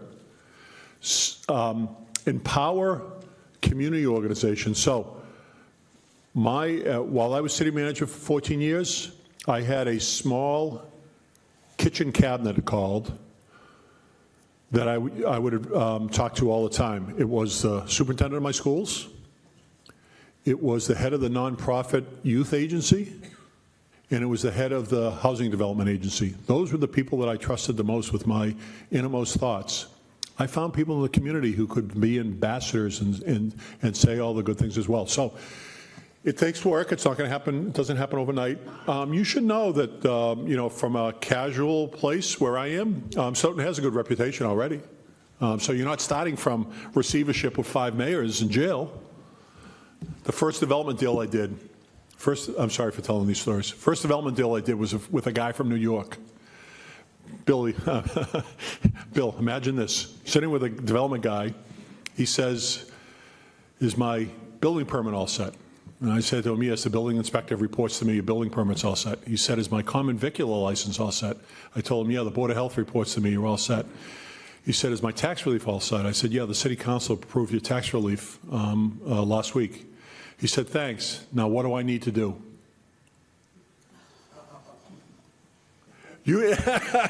My friend dating girls from Chelsea knows what I'm talking about. The reputation about Chelsea was that that's how you got business done. And so my slogan for everybody in Chelsea was, we have to conduct ourselves like we're reformed alcoholics. We can not only not be seen with a drink, but we can't be seen in the bar. To the extent that you have had some tough times, and we've all had some tough times, you need to acknowledge them, but you need to grow past them. And it's about trusting each other and finding a way to have a good conversation. So I hope that can happen for you. One more question, and then. Hi, thanks. This is a quick question. So I 100% agree with you with respect to it seems so obvious that we could fulfill the housing need in the Boston area by taking those spaces and building housing, and the housing that has been new. You're right; it's very attractive, actually, and also just taking advantage of the fact that we're right next to the commuter rail. It's extremely close to the commuter rail, and I'm aware of, and there's been some controversies in Milton with respect to the state law sort of mandating MBTA, certain housing density close to the to a railway station or something of that nature. Is there any state supports? In other words, if we build more housing within 2 blocks, and there's plenty in that area of the commuter rail, is there like state support for that? To meet its density goals for sustainability objectives. So talking about publicizing what you've done right, communities are fighting over the MBTA community thing, and my understanding is that what you've adopted here is actually far superior to what the MBTA Communities Act is. You need to brag about that. Right, that's a welcoming community, and so you need to take those opportunities. So I would very much do that.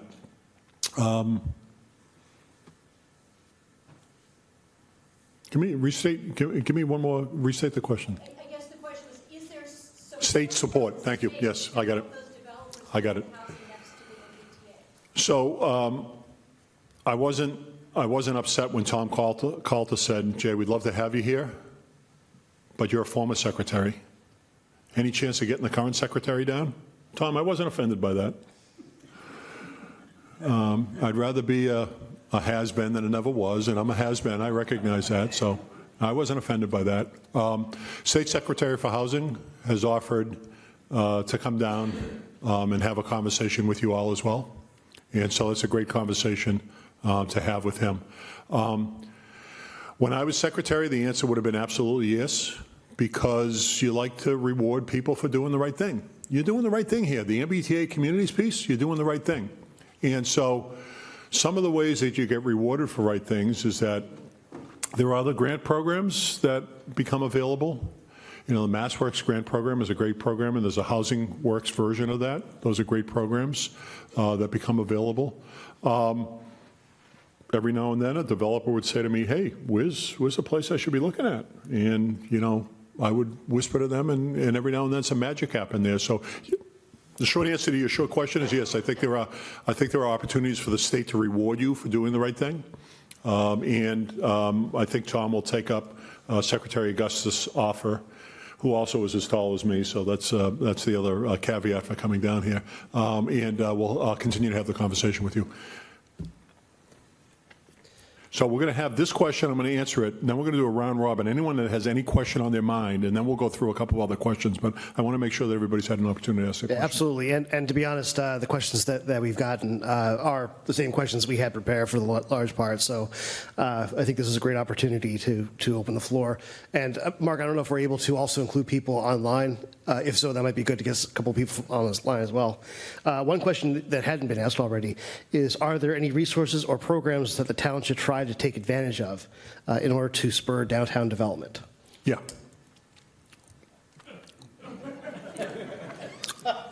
All right. So, so there's the things that you can do locally, right? And so I had an economic development bill adopted. My last economic development bill, I had two adopted. My last one had a provision in there for vacant storefronts to allow communities to provide tax relief for vacant storefronts to get them reoccupied. So there are programs like that. Getting back to your wheels, what are the wheels to get things done? As a result of the work that we all did, Tom was still state rep at the time. We allowed for tax relief for residential properties, so you can utilize that. So you have some of your own resources. The state is full of resources. The state is full of resources. So being able to so let me tell you what the problem is. As secretary, I would go around to Stoughton, and I'd go around to other places, and I'd hear 351 stories. And the 351 stories, the ones that I was best able to deal with, were the stories that only had 1 or 2 chapters, as opposed to the stories that had 10 or 20 chapters. Figure out which one you want to get done first. You know, is it the theater that you were talking about? Is it the hole in the wall? Frankly, I love the idea of getting the post office. I love the possibility there.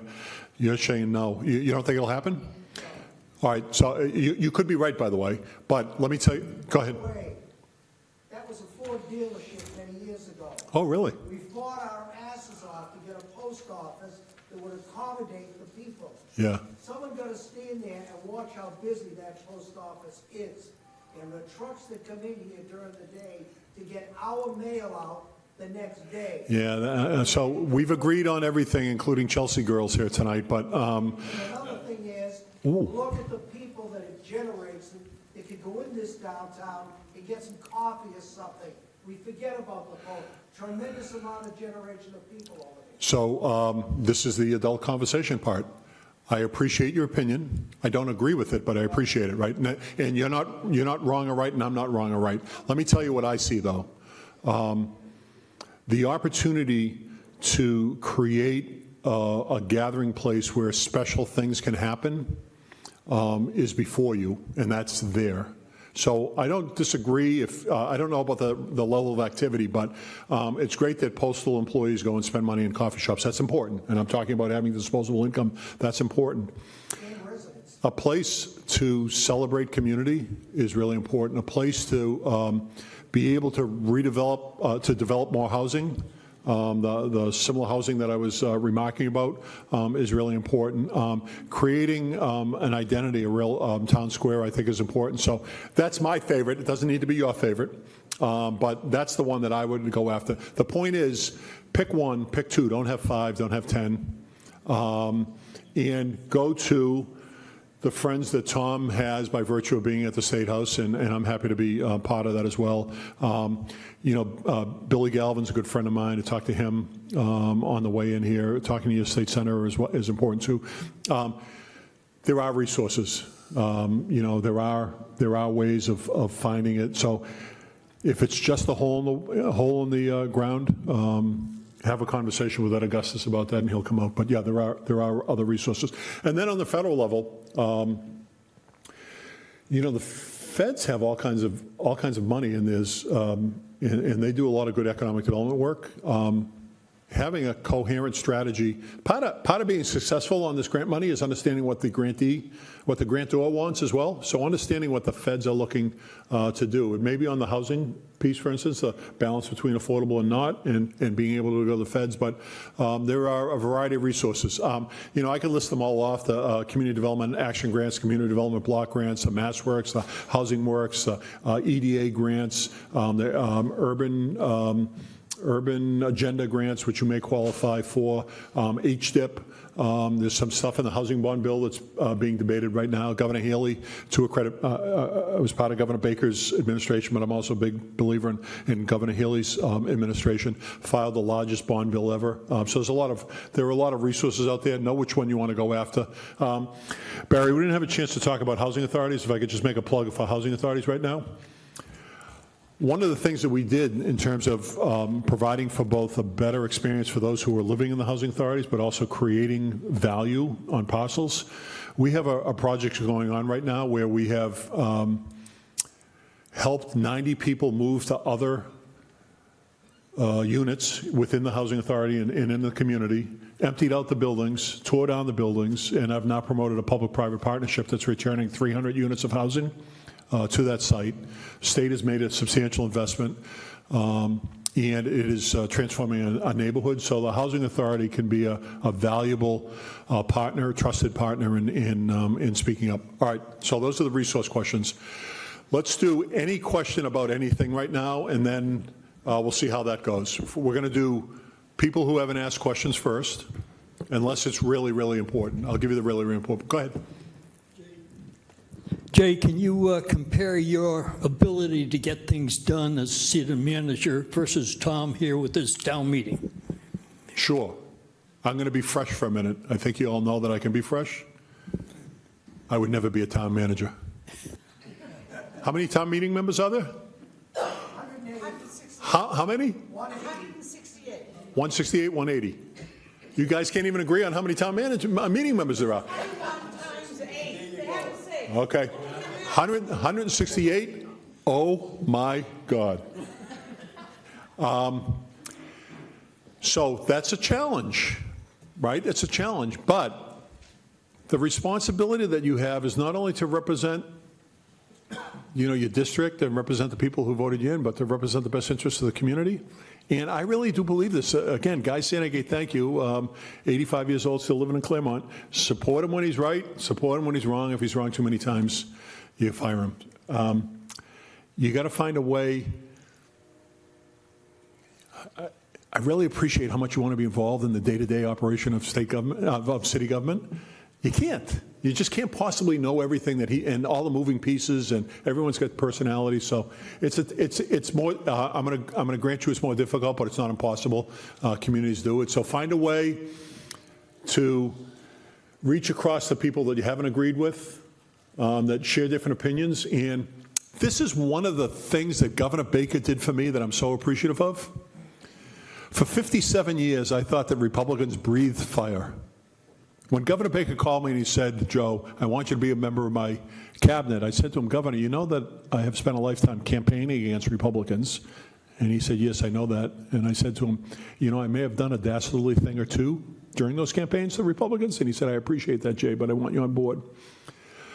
The service that he provided for me, this is Massachusetts Republicans, by the way, not Mississippi Republicans.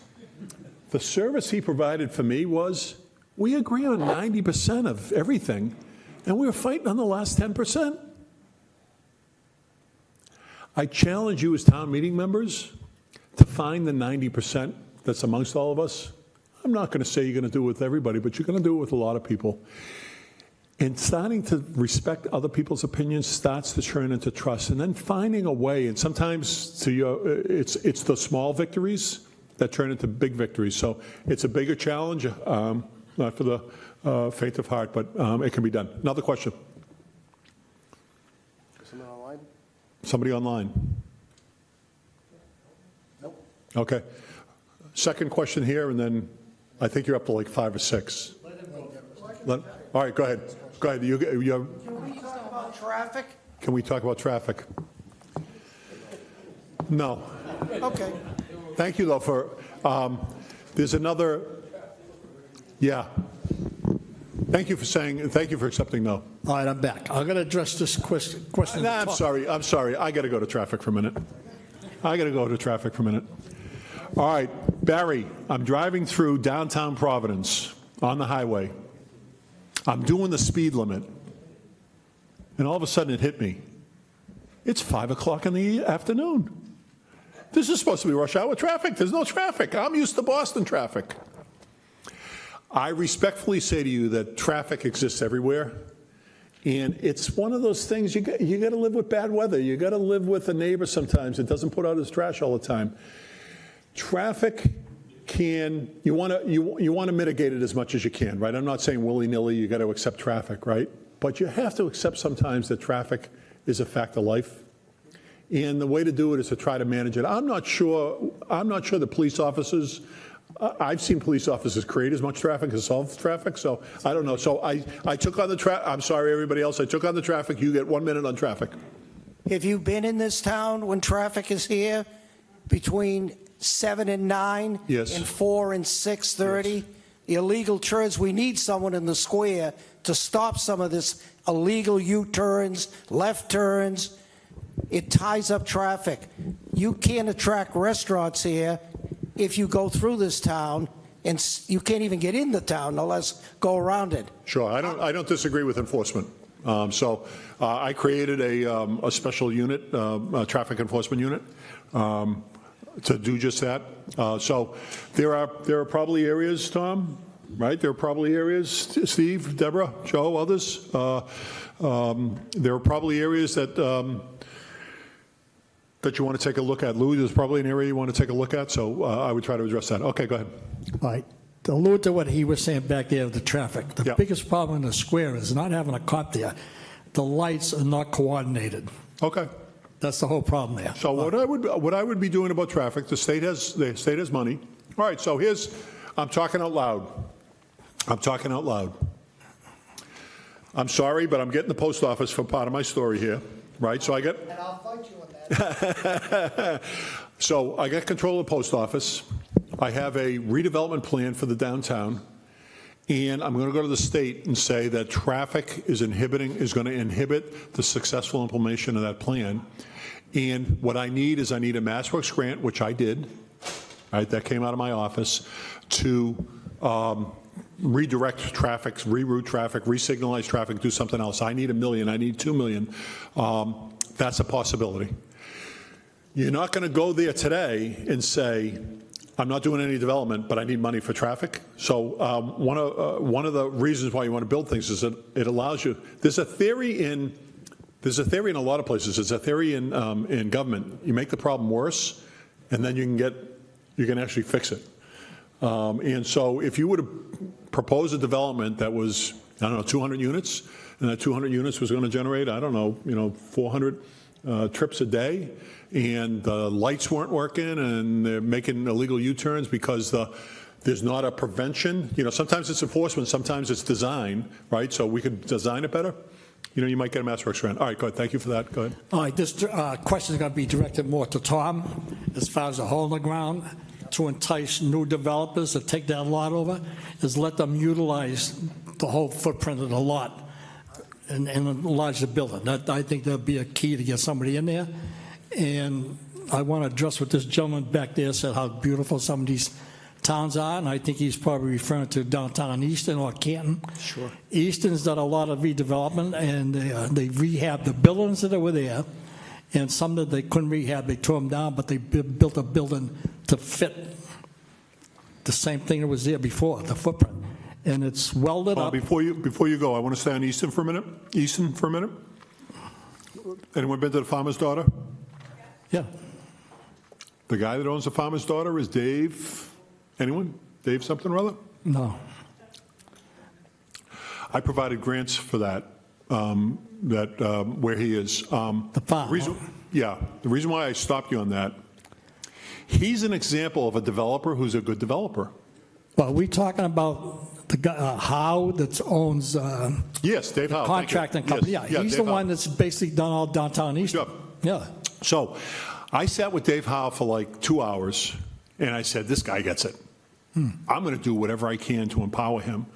And that's what you need to do. You need to find your Dave Howes of the world, right? You need to find people who bleed Stoughton blood. You need to find people who have done good developments and have a track record. And Dave convinced me, and as a result, we poured significant money into Easton that we probably put more money in than we rightly should have, but we believed in him. Yeah, but it looks nice and homey and comfortable. Yeah. So, Peter, I want to answer your question. Peter and I had dinner together the other night, and we talked about this at length. What we have to understand is nobody can make this happen alone. Correct.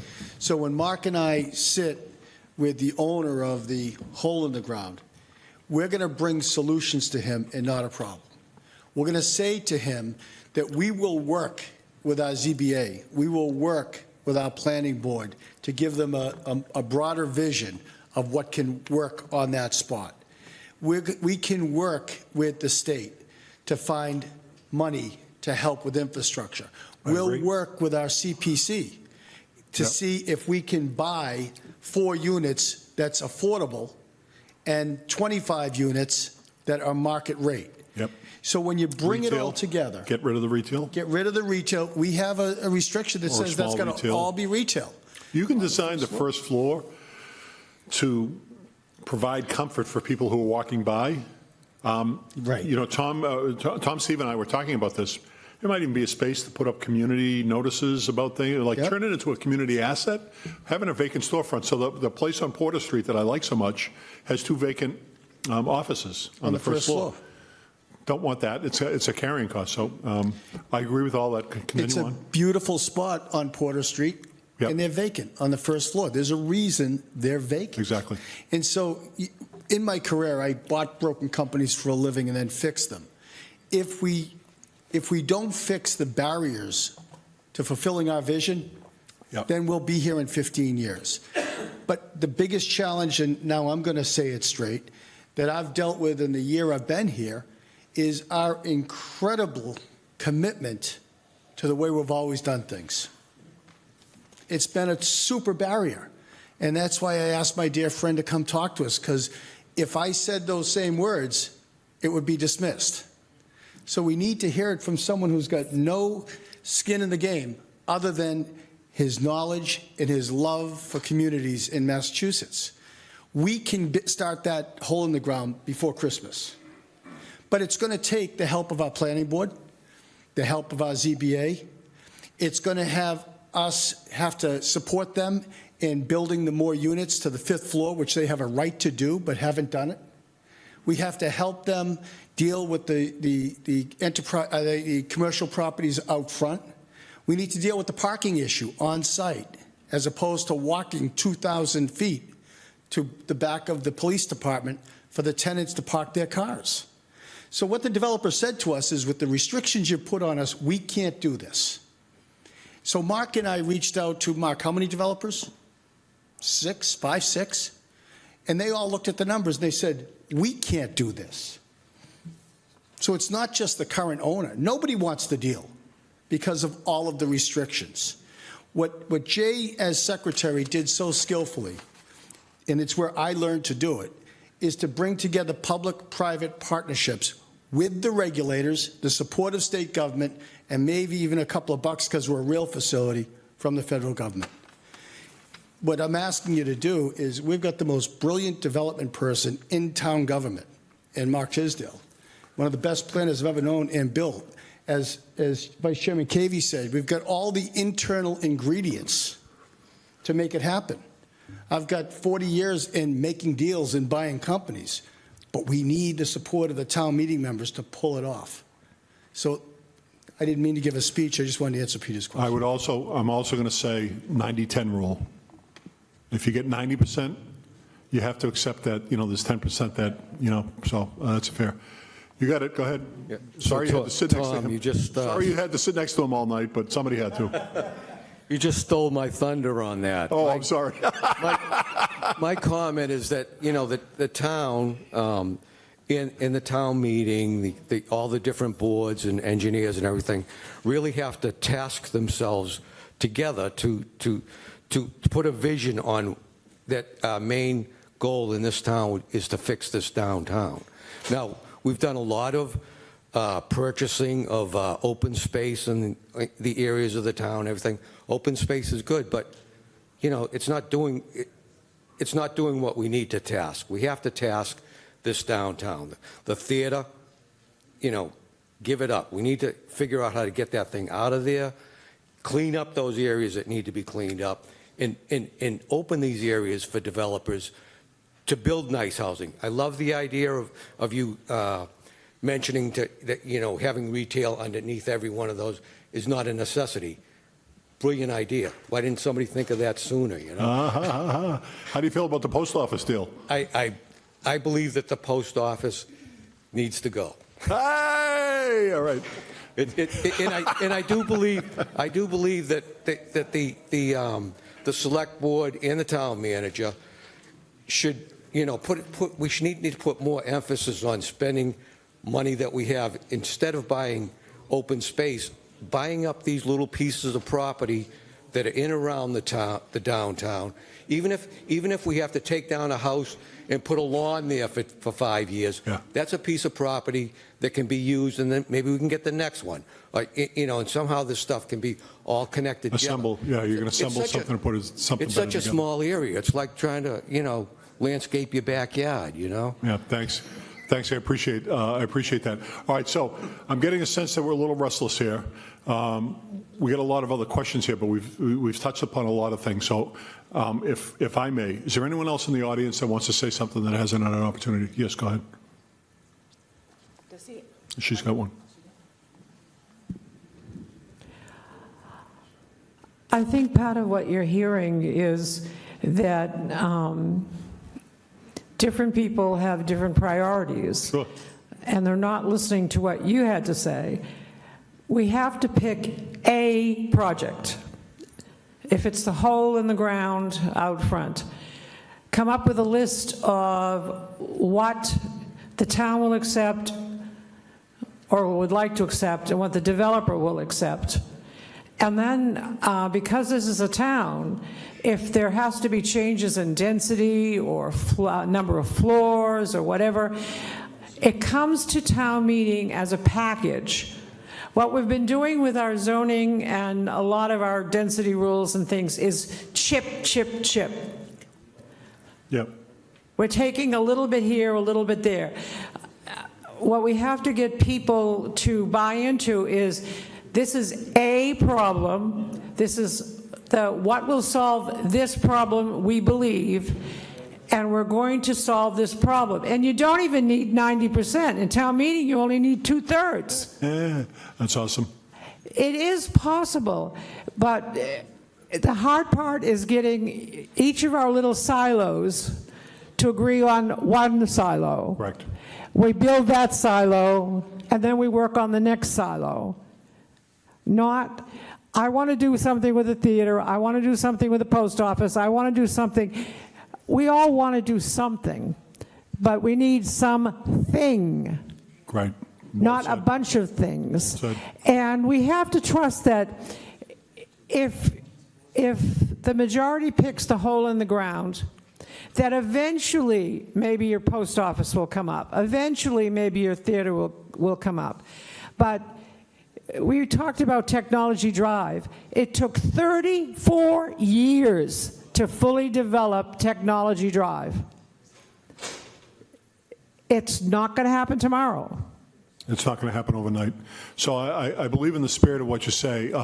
In my world, what happens is you have a single person who's empowered to hear what everybody says and then try to pull together a consensus about that. And you're right, it doesn't need to be 90, but I'd like it to be more than 2/3. I'd like to know that it's a real consensus. My belief is that you want somebody who is going to be open to listening to other sides and is going to be able to accept some. My friend back here and I are friends, right? We disagree on the post office. We're not in these because of the way that we're treating each other, right? You need to. You got the person, right? If he can't do it after a year or 2 or 3 or 4, then you got to find the right person. But right now, that's the guy that you've vested in. I will tell you that I've seen. I'll get to you in a minute. I've seen him succeed elsewhere. So I do think it's a project, but I'm going to stretch the a bit. It's 1, 2, or 3 projects. It's not 10. So I started with 3 projects. The project that I thought in Chelsea I was going to get done was the last one I got done, actually, because you never know. Something happens. Somebody has bad health. Somebody has a child who takes over. So I would focus on 1, 2, or 3 and come up with solid plans, 1, 2, 3. I would say town meeting, look at that guy, talk to that guy about what you want, and expect that guy to come back to town meeting and say, I've talked to as many of you as wanted to talk, and this is what I have cobbled together based upon what you have all said, recognizing that we're not going to agree on everything, but agreeing that we all want something positive to happen for Stoughton, and then come back and present that, and then it's up to town meeting to support them. And that's the way I would go. All right, go ahead. The only thing I'm telling you is, when you go to these Yeah, when you go? When you go to these meetings, Yes. when you leave the meeting, forget what happened. You're still friends. You're still Not friends. to hold grudges or anything. We disagree on something. Yep. I'm willing for compromise. There's got to be talk back and forth. People know me in this town. I've been here long enough. Yeah. Compromise, but don't lose your friendship. When you go into a debate with something and you lose, so what? You tried. I think we can all agree that you've been here long enough. 50 years in April. Congratulations on you. Remember Arnie Goodman, right? When you point your finger, the thumb points back at you. We all own a piece of a relationship, and the piece of the relationship we own is to be open, just like we want somebody to be open to our ideas. You should be open to yours. Go ahead, Deborah. Thank you. We've talked a lot about developers and the center of town, specific to the hole in the ground, but this is regarding the bylaw itself. Do you think that requiring mixed use in our Stoughton Center core district, like the heart of the downtown, serves as a deterrent to the developer? I'm pausing because the answer is yes, and I'm pausing because the answer is no. You'd have to show me the development. You'd have to show me the parcel. I will tell you that mixed use at the hole in the ground, you already have your answer. It ain't happening because that's one of the burdens. But I might tell you that the theater might have a different solution. I don't know.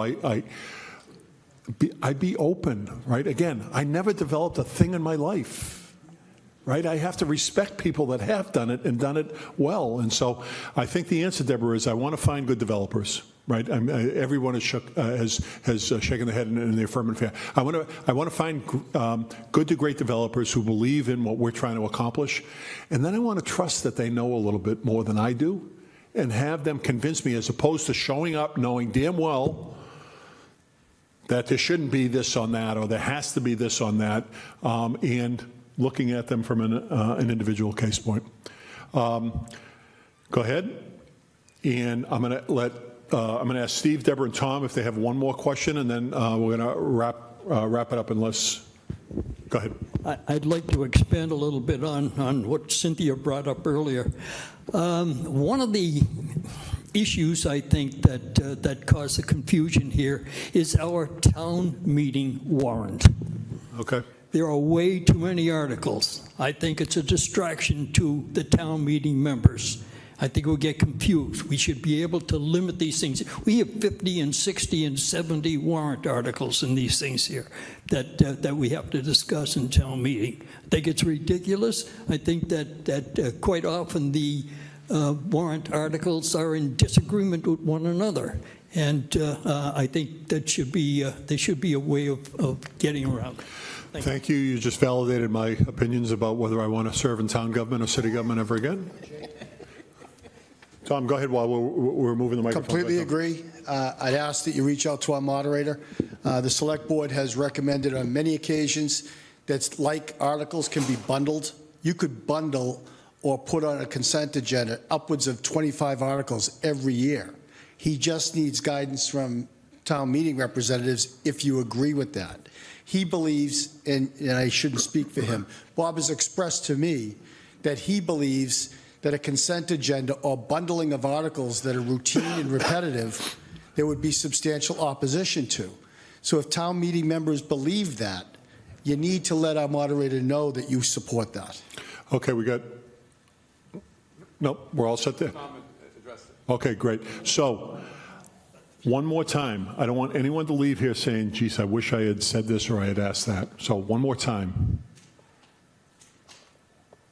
John, you're awful quiet back there. I'm ready. Okay, good. You probably cannot answer this personally, but I'm looking at this Stoughton Center District. Yes. I see a lot of exempt properties. Yes. What are these exempt? Churches, municipal buildings. I can, a vast majority of it is the MBTA. Yeah. You have town hall, you have the police station, the recreation center, but, and churches. A lot of them are, yes, they're publicly owned. All right, John, go ahead, give it to us. I have one ready. Good. To go with what Tom was saying as far as the bundling, you know, Bob has made it clear that he's concerned if too many get put on like that, it's going to be a hindrance at town meeting because people want to discuss each and every one. So it would have to be done very specifically to keep them as tied together as you could to actually, I think, have town meeting go through with that. But it is a great way to handle things if they're that closely tied together. But what Mr. Guerin was saying is true. A lot of times there's just so many articles on there, you wonder, you know, why aren't they split? We're having 2 town meetings every year anyways, let's face it. But just a point, I think about 10 years ago when they were talking South Coast Rail and so forth. Sure. Mr. Tisdale and his people put together a nice rendition of what we could do over here. We had the Secretary of Transportation come out, we had our representatives come out, we had our state senator come out, and we gave him a presentation right in this room on what we might like to see and what we could do. And one of the components was a parking garage that would get rid of this whole area for the MBTA, and it would be a town and state joint venture, you know, with the garage. We could move the post office in there because all you needed was the small little thing to be able to have your boxes and all that. And move the police station. And it would open that whole area up. It got rid of the parking lot, and it actually would allow you to build around. We were going to run the road straight across, and it gave you more places to build. Not just put a park, but actually put places to build. And it's something, I don't know if Mark's ever gone over it with Tom, but he ought to bring it to him and, you know, just as an idea of other things that could be done there. Yeah, I would say you never lose the dream, never lose the hope that the dream will be realized, but also realize that dreams oftentimes don't come true. And so I would say about parking garages, for those of you who are big parking garage fans, every municipality wants a parking garage. It's impossible to fund every parking garage. Parking garage spaces cost $50,000 a piece. Times however many parking spaces you are, it's it's impossible to do in most cases. There's always an exception to the rules, I've said before, but it's very difficult to do parking garages. If something, there would probably be something else that would then cause the parking garage to happen, and I don't see that in Stoughton's downtown future at this point. Maybe something changes down the road or something, but I don't see that as being the case. But the idea of assembling parcels and doing a master plan for a bigger development is really exciting. And so you want to have those ideas in case an opportunity comes up. But oftentimes those opportunities don't come up, so you can't just wet yourself to that happening. You have to think about what the other alternatives are. All right, anyone else in the audience? I'm just going to say one thing. One thing you did bring up, and it's the biggest point I think you made all night. It all comes down to trust. You have to trust the people that have been elected, the people that are running the town, everybody involved with it. If you don't have the trust there, you'll never get anything done. So I had been married for 6 months. I had been married for 6 months. We came home to my new condo in Chelsea. We turned down the bed to go to bed, and in the bed was a green sock. She looked at me, I looked at her, and both of us realized that neither of us owned green socks. This is my trust story. Instead of her yelling at me and me yelling at her, we calmly had an adult conversation about how the green sock may have gotten in our bed. The unit was new, and we thought that perhaps the guy who was the security guard still had a key. Ooh, we thought. And then it hit us. We take our laundry to the laundromat, and the sock must have come from the dryer. Or at least that's what she still believes 40 years later.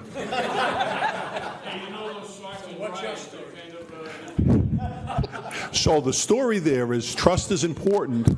Having the ability to take a step back and not go from 0 to 100, but instead calmly figure out what the possible topics can be. I've been happily married for 40 years. Had that situation blown up 6 months ago, I wouldn't have been able to say so. All right, Steve, Deborah, Tom, and then we're out of here. Steve. Thank you very much. So twice I've called you Secretary Ash, and both times you've corrected me and said, call me Jay. I'm not going to make you tell me 3 times. Awesome. So Jay, thank you very much for coming tonight. Just as an observer and listening to you answer the questions, I just have an overwhelming sense that right or wrong, you're giving me your honest opinion, almost in a clinical sense. And you know, the idea of having a physician give it to you straight, give you the information you need. This is now our job to take this information and make something out of it. And are we going to follow these recommendations from somebody who has the information and the experience to be able to pull these things off and track record to? Are we going to try to forge some other path? Are we going to ignore the advice? We will reap the benefits or the penalties for that choice. And that is, it's on us now. We've been given everything we need, I think, to make good choices.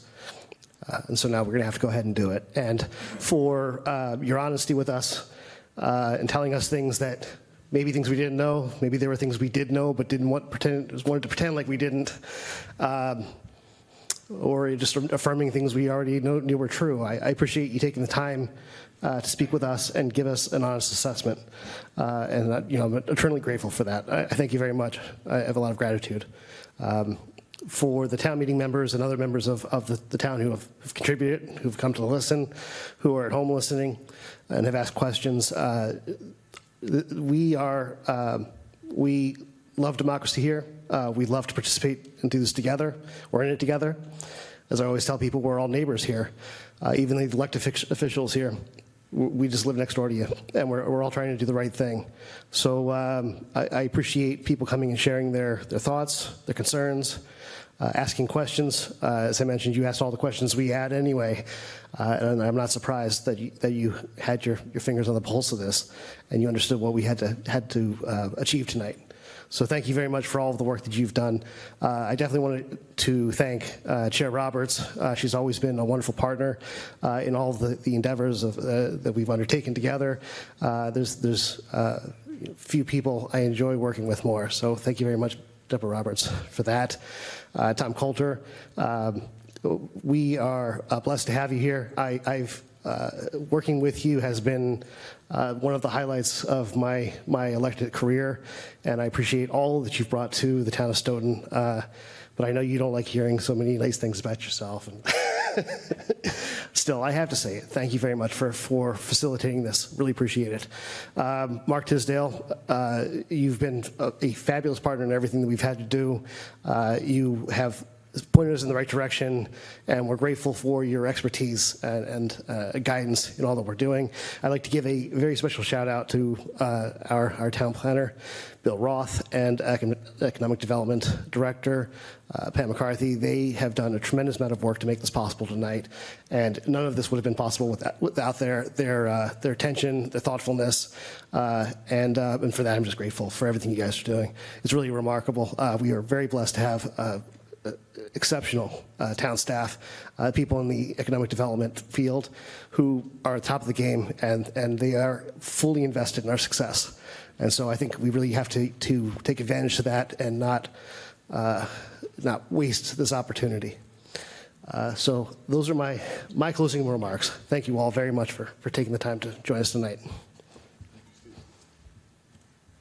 Jay, on behalf of the town of Stoughton, thank you very much for volunteering your time tonight. Your depth of knowledge and your experience that you have shared is greatly appreciated. And I tell you, we're going to move forward with some of those ideas as best we can.